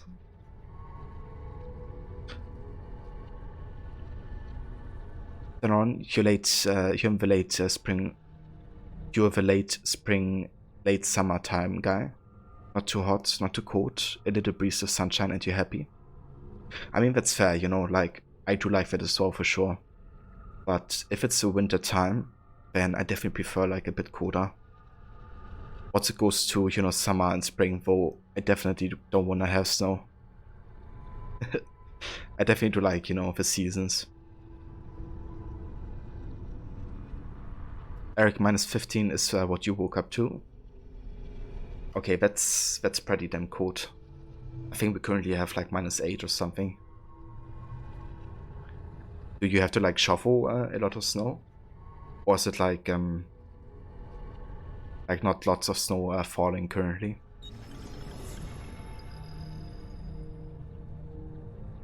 You love winter and snow as long as you're on skiing vacation. Otherwise you'd love to have it warm the whole year. I mean, that's fair. Maybe you have to move to like a tropical country, the Norn, and do like vacation in colder country.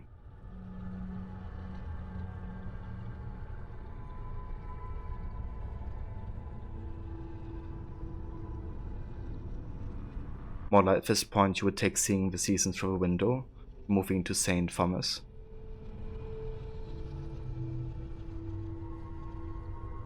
So, how's it for you currently, Mauler? How's the situation? You showered a lot on Wednesday. I got you, Eric.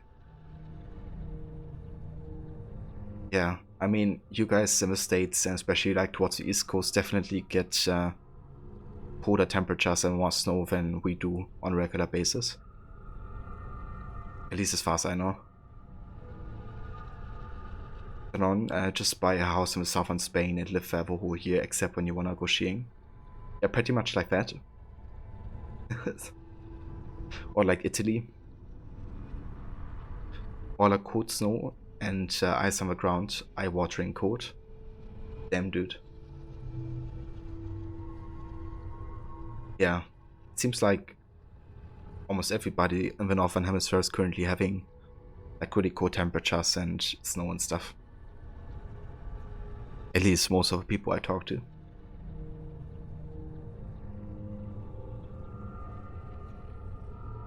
So we have page 13. The Hidden Blade has been a constant companion of ours over the years. Some would even say it defines us, and they would not be entirely wrong. Many of our successes would not have been possible without it. Still, the device has begun to show its age, so I have been researching improvements beyond ending the need to remove one's finger to wield it. First is the addition of metal plate that can be used to deflect incoming blows. The other assassins believe it is forged of a new metal. And credit me with the discovery of a formula included on this page. It is better that they not know the truth. I've also worked with Malik to describe new methods of assassination, from on high, from ledges, and from hiding places. Side movements, but critical nonetheless. The third and final improvement is the most simple, the provision of a second blade, identical in every way to the first. Should an assassin ever find himself tasked with dispatching two targets, he need only time his strike in such a way that he might reach both at the same time. These blades will be limited in number since the methods with which we forge them remain difficult to obtain.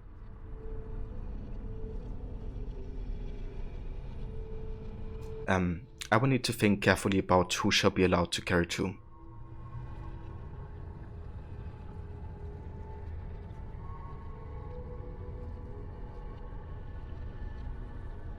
Well, I don't know about that, Danon.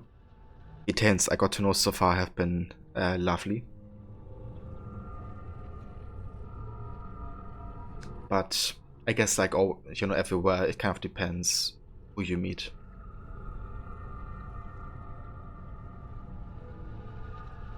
Well, I think it's 10 degrees Fahrenheit here, so under 0 for sure. Yeah, I'm not sure how much that is in Celsius, but it sounds pretty damn cold.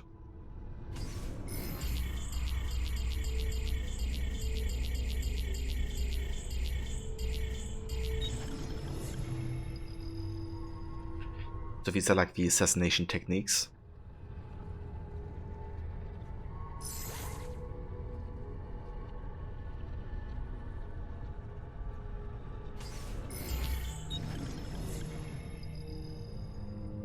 Here's another picture.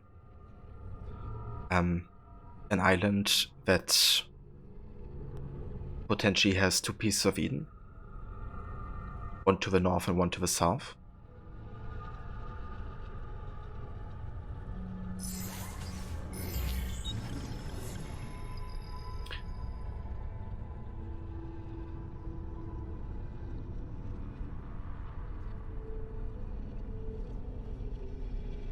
Yeah, I mean, that's fair to know. I definitely understand that sentiment of, like, you know, wanting to be, you know, for yourself sometimes.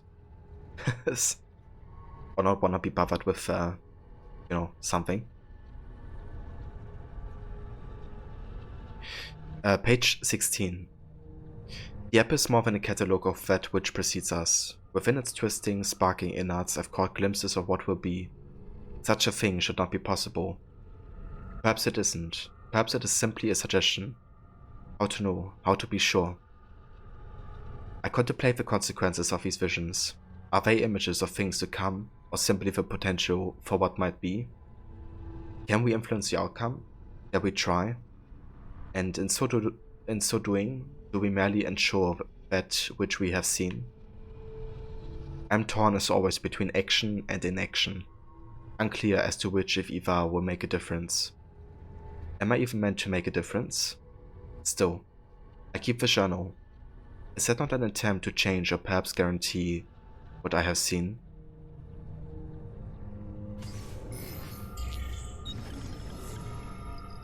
We are obligated to hide, to be silent, to shape the course of history in secret. But some of my brothers and sisters disagree. They grow angry, insisting it is a mistake to shroud ourselves. They say it slows our work, but they do not understand the risk. To expose ourselves now would be too dangerous. I fear we would be branded madmen and attacked. So it goes, so it has always been. If there is one thing I know for certain, it is that men do not learn by being told. Instead, they must be shown. They must make the connections themselves. If I say unto a man, be kind, be tolerant, be of open mind, these words will wither and die long before they have effected change. It would be a waste, and so we must maintain our course.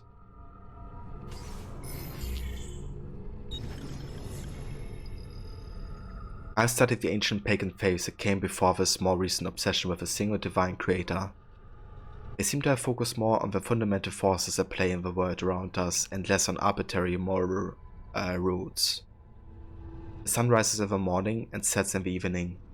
The tides ebb and flow. Grass grows, withers, dies, and then in time emerges from the ground once more.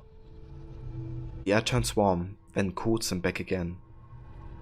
Some hidden energy keeps us fitted to the ground and puts us back when we attempt to leave it. Each of these movements was represented before by a god or goddess, each force given face but recognized as something distinct and powerful, which is not to say there were not connections between these forces.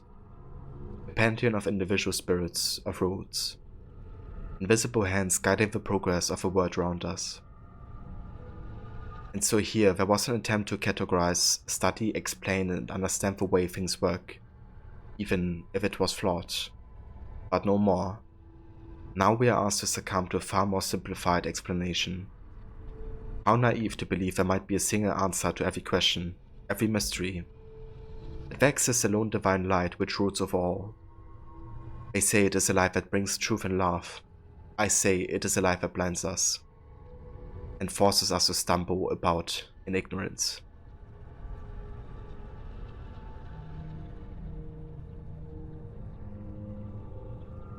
I long for the day when men would turn away from invisible monsters and once more embrace a more rational view of the world.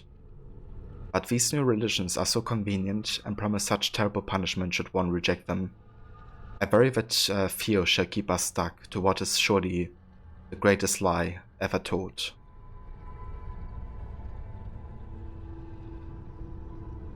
Also have a magic massage Tavro. Welcome, how's it going?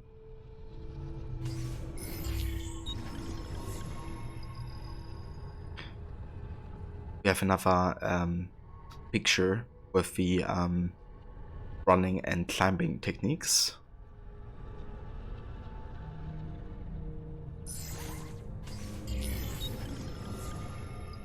Then we have Maria, which is the to-be wife of Altair in AC Bloodlines.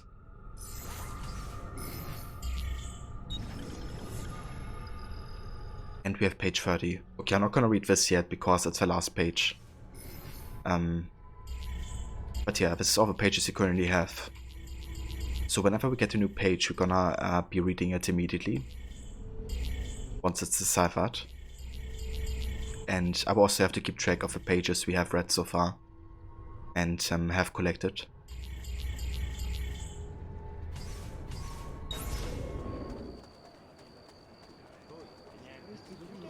When you saw crocodiles, you had to join. Yeah, crocodiles forever. But yeah, welcome, dude. I appreciate you joining. Yes, I'm from Germany, so I have a very distinct and strong German accent.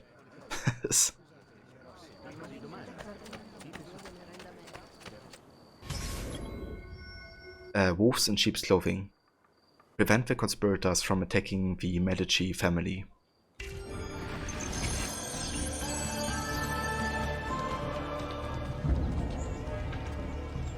Oh boy, this is gonna be brutal.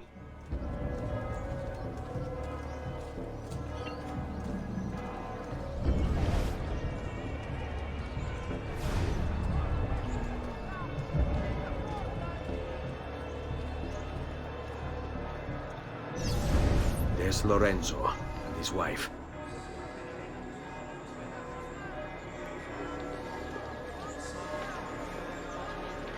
There's Giuliano, Lorenzo's brother. Where is Francesco? There he is. Time to strike. Crepa! Traditore!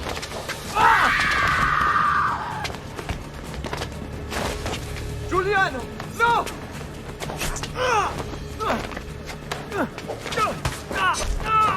No! In nome di Dio! Vi scongiuro, pietà! Nessuno a pietà! Cane maledetto! Muori! Muori! Muori!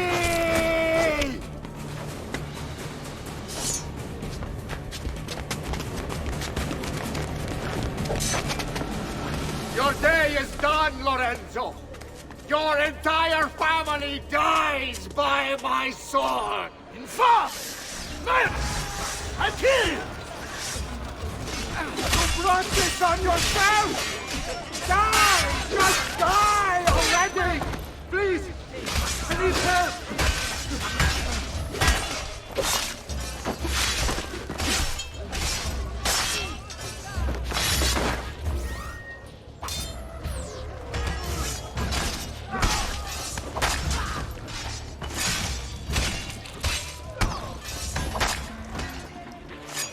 Indeed, Kobe.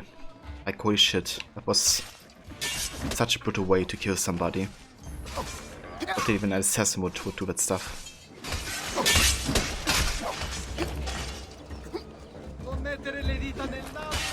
But yeah, that kind of shows you, you know, that there's a difference between the way, you know, Ezio and Mario handle the death of somebody versus how Francesco does it.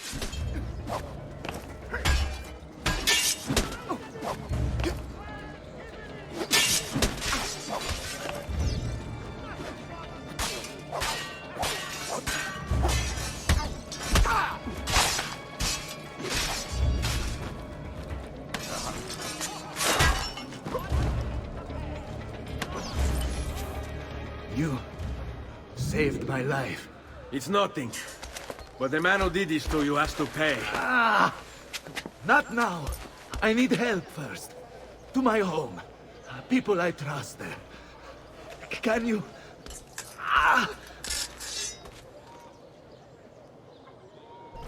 All right, this way. I'm losing. Cheers, Magic. Nice to meet you too. I'm moving as fast as I can.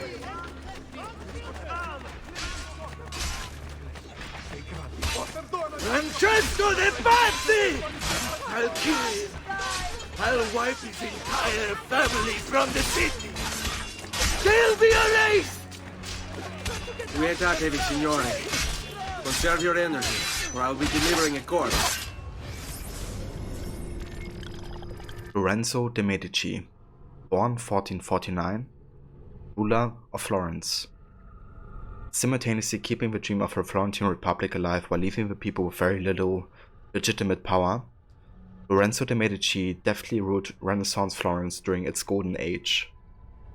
Lorenzo's grandfather Cosimo built the Medici Bank, creating one of the most powerful financial institutions in Europe, and becoming fabulously rich in the process. Considered the smartest of Cosimo's grandchildren, Lorenzo was already being sent on diplomatic missions as a child. Although his father was inept and sickly, his mother was a poet. She introduced Lorenzo to many of the prominent artists of the day, instilling in him a love of art and culture. In 1469, when he was only 20, Lorenzo became the head of the Medici family, at which point he quickly gained control of the Florentine government through friends in the city council, Chaos, strategic marriages, and threats. But Florence prospered with Lorenzo as its puppeteer. The peace was made between the warring states of Italy, and several masterpieces of Renaissance art by the likes of Botticelli and Michelangelo were made under his care. Ultimately, Lorenzo was happier writing poetry and shadow governing than directing his family's bank. During his lifetime, several branches of the bank collapsed and the Medici assets were wasted on frivolities, such as jousting tournaments. Lorenzo died in 1492. Nearly broke, he was unable to prevent the popular backlash against his rich lifestyle and the mad monk Savonarola's rise to power.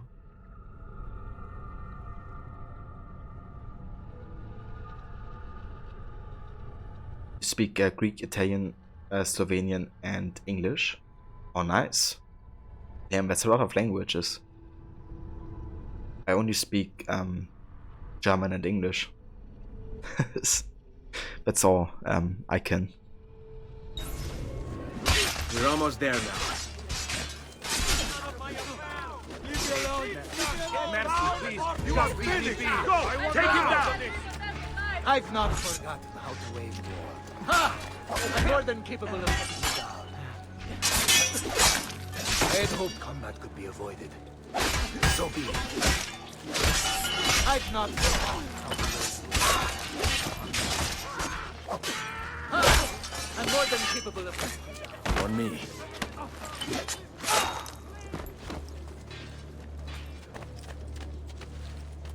Mercy. Mercy, please. Just leave me be. Yeah, true that, Danon. Fall in. Lorenzo's been wounded! Aprite la porta! What's the password? Poliziano, open the maledetta porta. By the thrice greatest, come in, quickly! The city is at war! Hurry! Wait.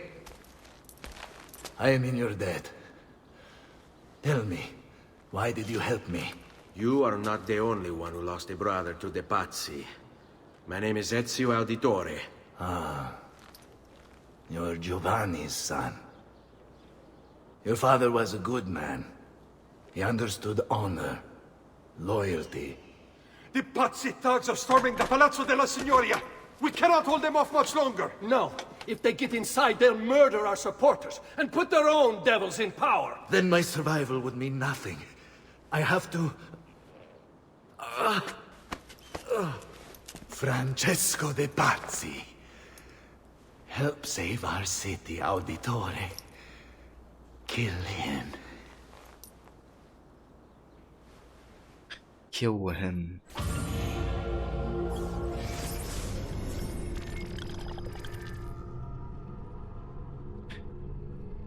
Yeah, to me it's always been Das Nutella, Obi.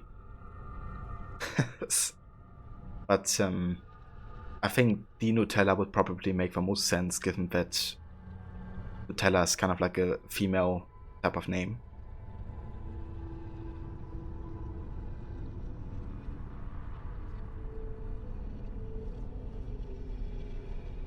Italian and Greek are very similar.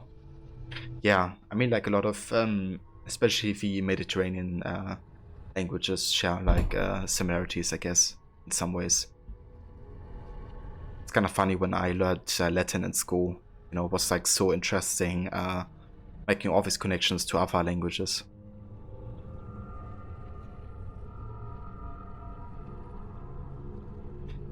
I don't know how you can say der Nutella, Levi. Like, that doesn't make any sense to me whatsoever.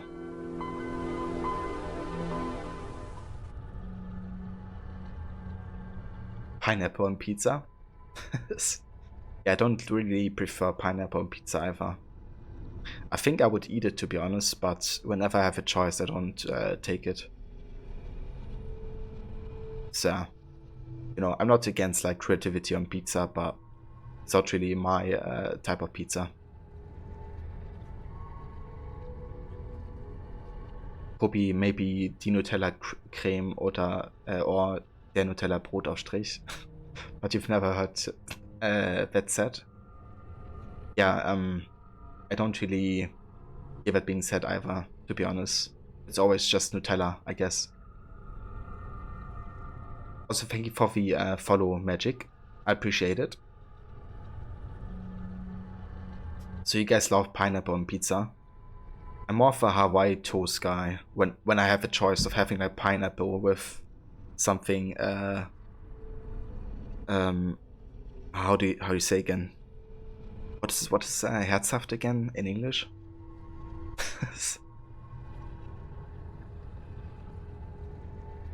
Something with S, I think. Savory, yeah, that's what I'm looking for. Thank you, Kobe. Like, if I want like a savory dish with like pineapple in it, I probably go for the toast form. But I would eat it on pizza as well, if I don't have a choice. But yeah, I'm more like, I love like classic Italian pizza, I guess. Like sometimes even super, you know, simple. With just like tomato sauce and cheese and like basil or something. But there are too many good, you know, pizzas to just go for one. And yeah, speaking of pizza, we're actually gonna make one today ourselves. I already prepared the pizza dough earlier. And we're gonna make an interesting pizza, which is like with ground meat and like peppers. Like bell peppers. Tomato sauce. And then like even a bit of what's it called again? Sauce hollandaise, like a little bit over it. It sounds a bit perverse, to be honest, but it's actually extremely delicious.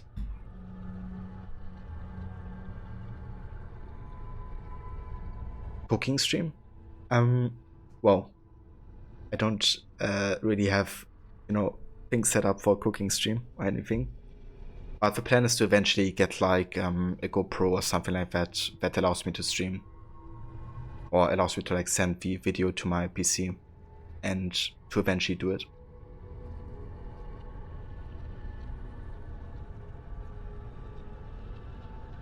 Kopi, to be fair, these days usually just go out for margarita when you eat out. As the senpai once said, if a restaurant makes a good margarita, the rest of the pizza is good as well, because you can't cheat with margarita. And that's you know, my approach as well, actually, when I go to like a pizza restaurant that I haven't been to before.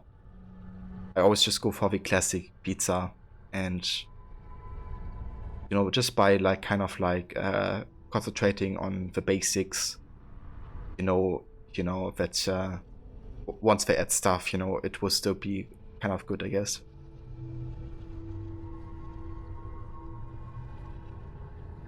But yeah, you can definitely see, you know, how good pizzeria is by just going for the basic version.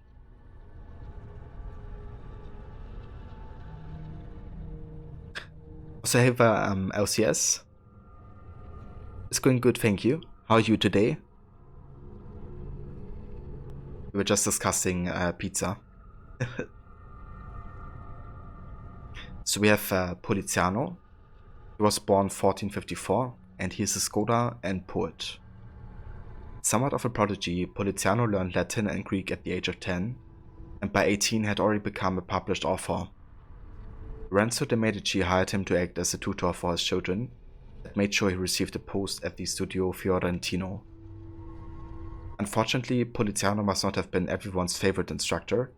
He died of arsenic poisoning in 1494, probably murdered by Piero de' Medici, his former student.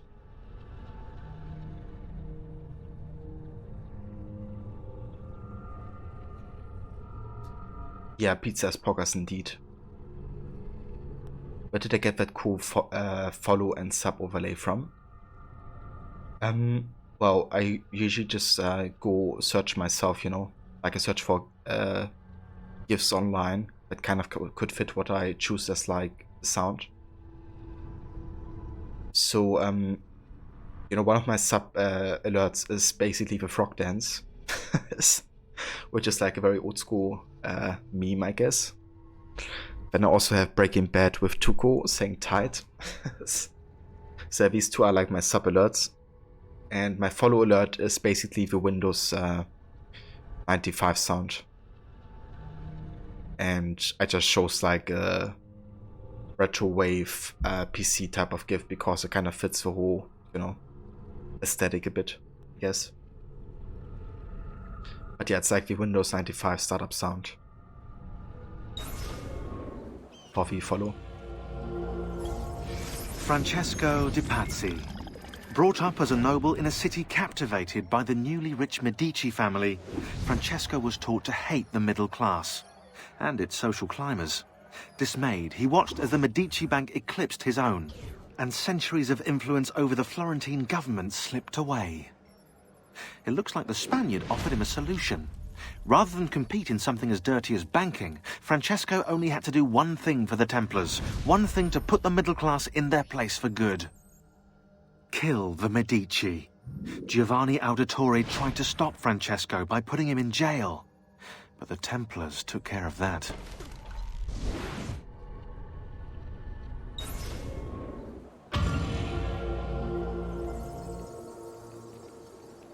Ah, okay, you mean like the, sorry, I misunderstood that.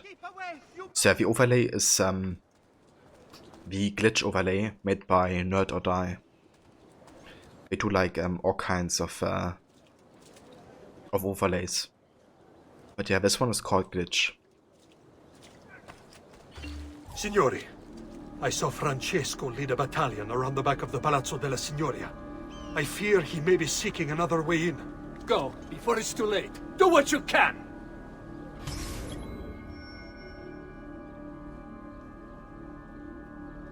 Farewell, Francesco. Find and kill Francesco de Pazzi.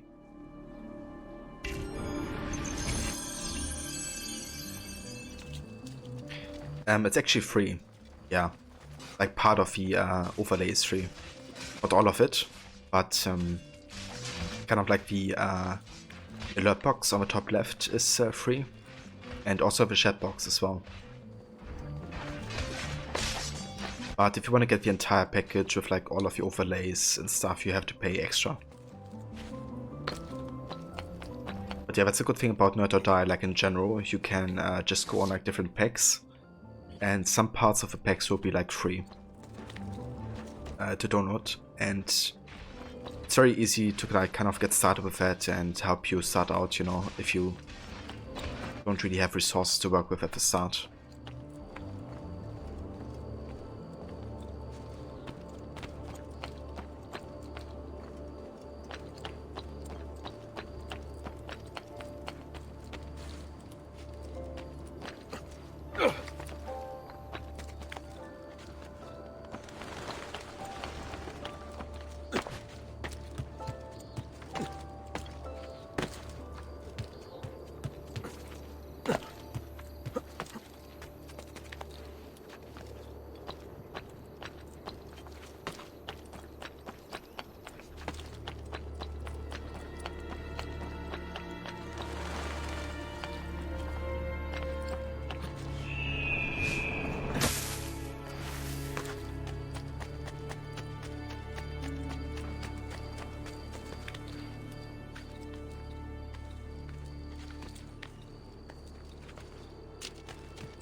Again! Why aren't you dead?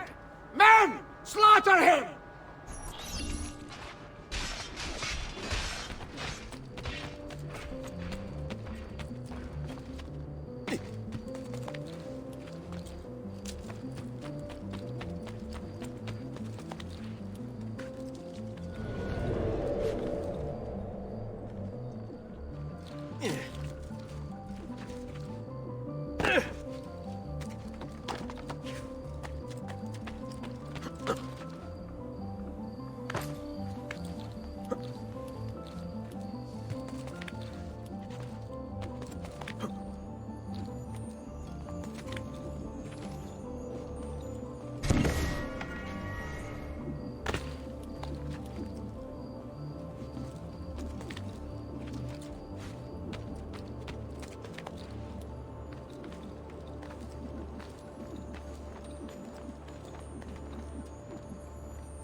maestri di pietra e legname should submit applications to their good palonieri.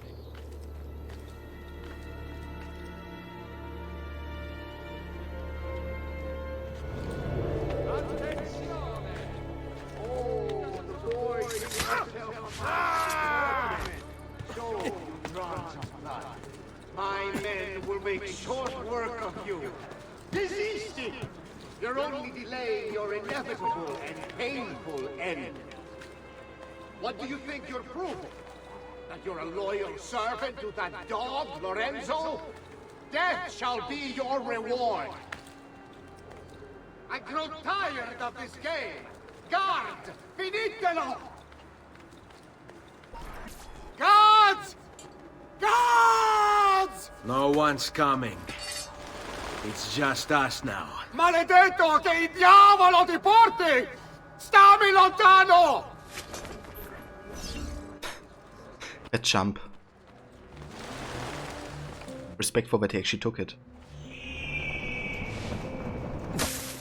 But yeah, it's time to die.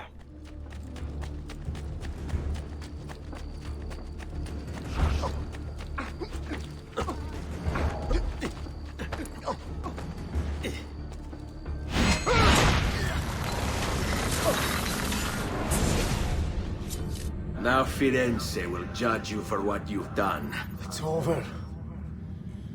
It's all over.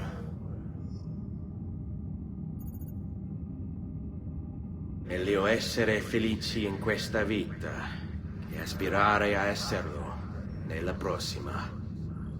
Requiescat in pace.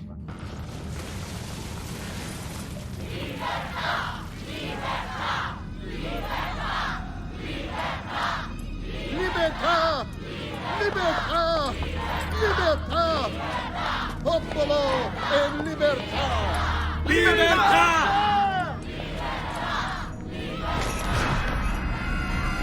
Francesco?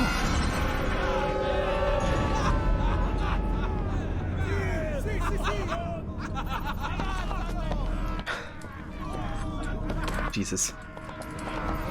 You know, despite this being very gruesome, I can't help but crack up in this scene every time.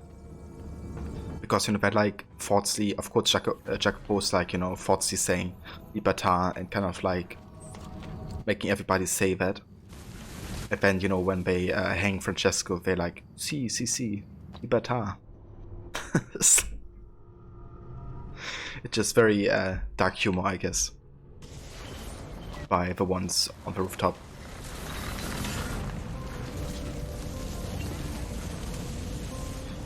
Repubblica Fiorentina, 1478.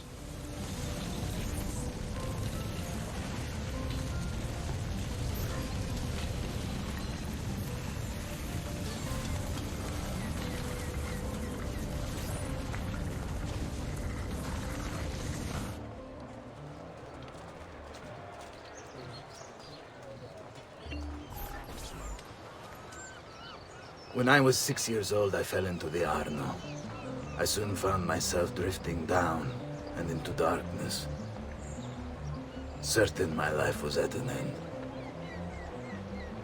Instead, I woke to the sound of my mother weeping. At her side stood a stranger, soaking and smiling at me. My mother explained that he had saved me. And so began a long and prosperous relationship between two families. Yours and mine. I am sorry I could not save your father and brothers. You have nothing to apologize for. I believe Jacopo de Pazzi played a part in their deaths. They attack on you as well. I need to find him. That coward fled before we could arrest him. Have you any leads? No. They've hidden themselves well. They? Jacopo was not the only conspirator to escape. If they work with Jacopo, they were surely involved in the plot against my family as well. Give me their names. Antonio Maffei, Archbishop Francesco Salviati, Stefano da Bagnone, and Bernardo Baroncelli. Bene. I will go and see my uncle. He has men stationed in the countryside. Wait. Before you go. A Codex page. I took it from the files of Francesco de Pazzi, seeing as he clearly no longer needs it. I've always had an interest in things of antiquity, as did your father. It is meaningful to me as well. Then consider it a gift. Che il Signore ci protegga.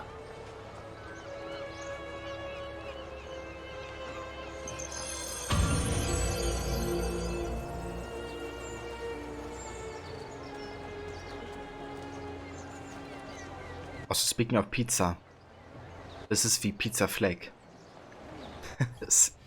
Jacopo de Pazzi, the money. This guy was the head of the Pazzi family, and he ran their banking business. An associate of Lorenzo de' Medici, he had nothing against him personally, so he hired 4 Templar hitmen to take care of the situation for him. Bernardo di Bandino Baroncelli.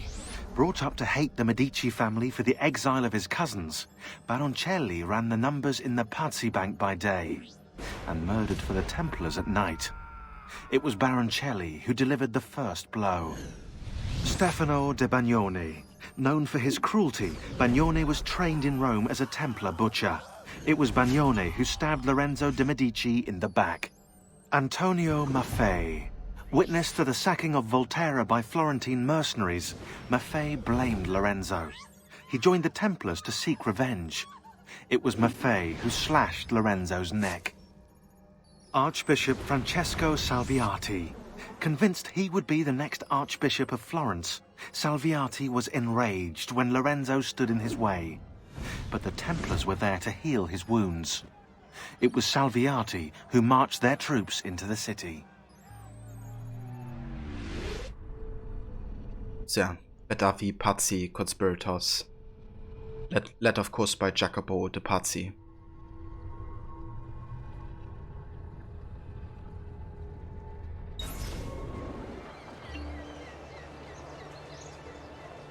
You also unlocked assassination contracts. Very nice. I've marked the Palazzo Medici on your map. In order to achieve 100% sync with Ezio's life, you should go exploring.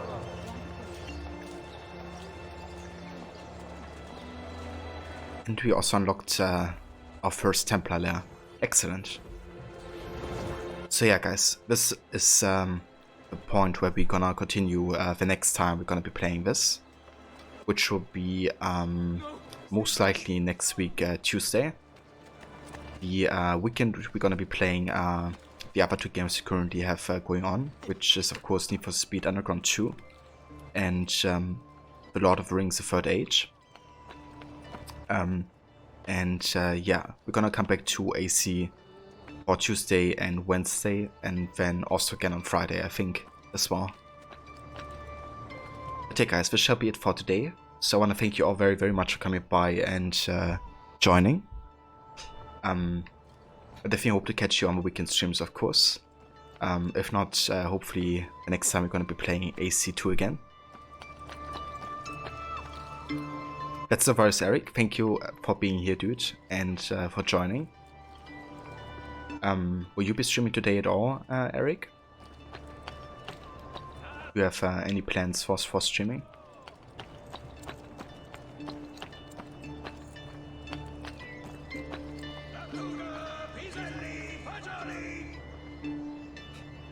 Ah, nice, retro games today. Excellent. Well, I'll definitely try to catch some of that later when you go live and check it out.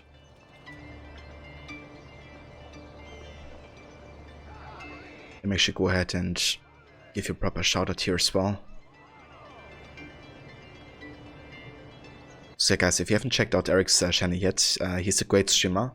Also a fan of Assassin's Creed. He's also another member on the Animus project, which is our secondary channel.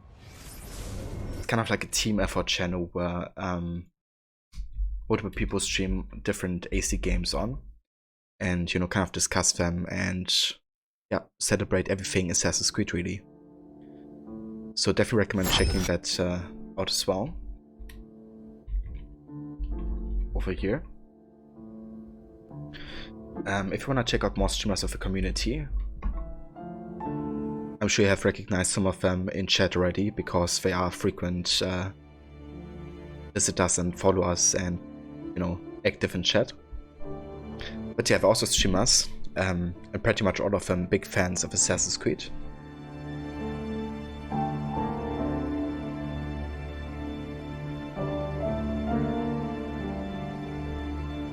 But yeah, I also want to thank Magic again for the follow earlier. Also T-Base, thank you for the gift sub to Bad Boy Bobby. Then we also had Jig Peppy raiding with a party of 2. I appreciate that, dude. Jig Peppy has been playing Vampires, so if you want to check it out, you can catch it over here. And then we also had Rod raiding with a party of 8 as well. Rod is also a huge fan of Assassin's Creed. He's going to be playing AC Valhalla and Origins over weekend, so definitely check that out.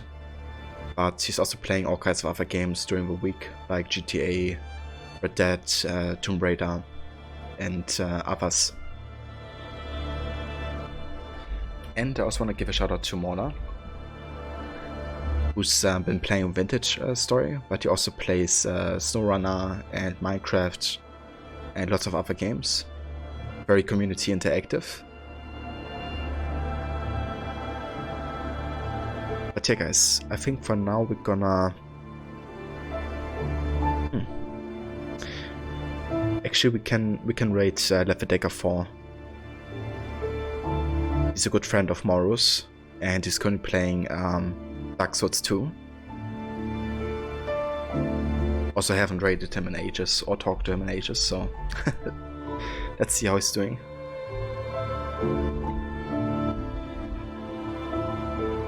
Just gotta make sure I get the name right.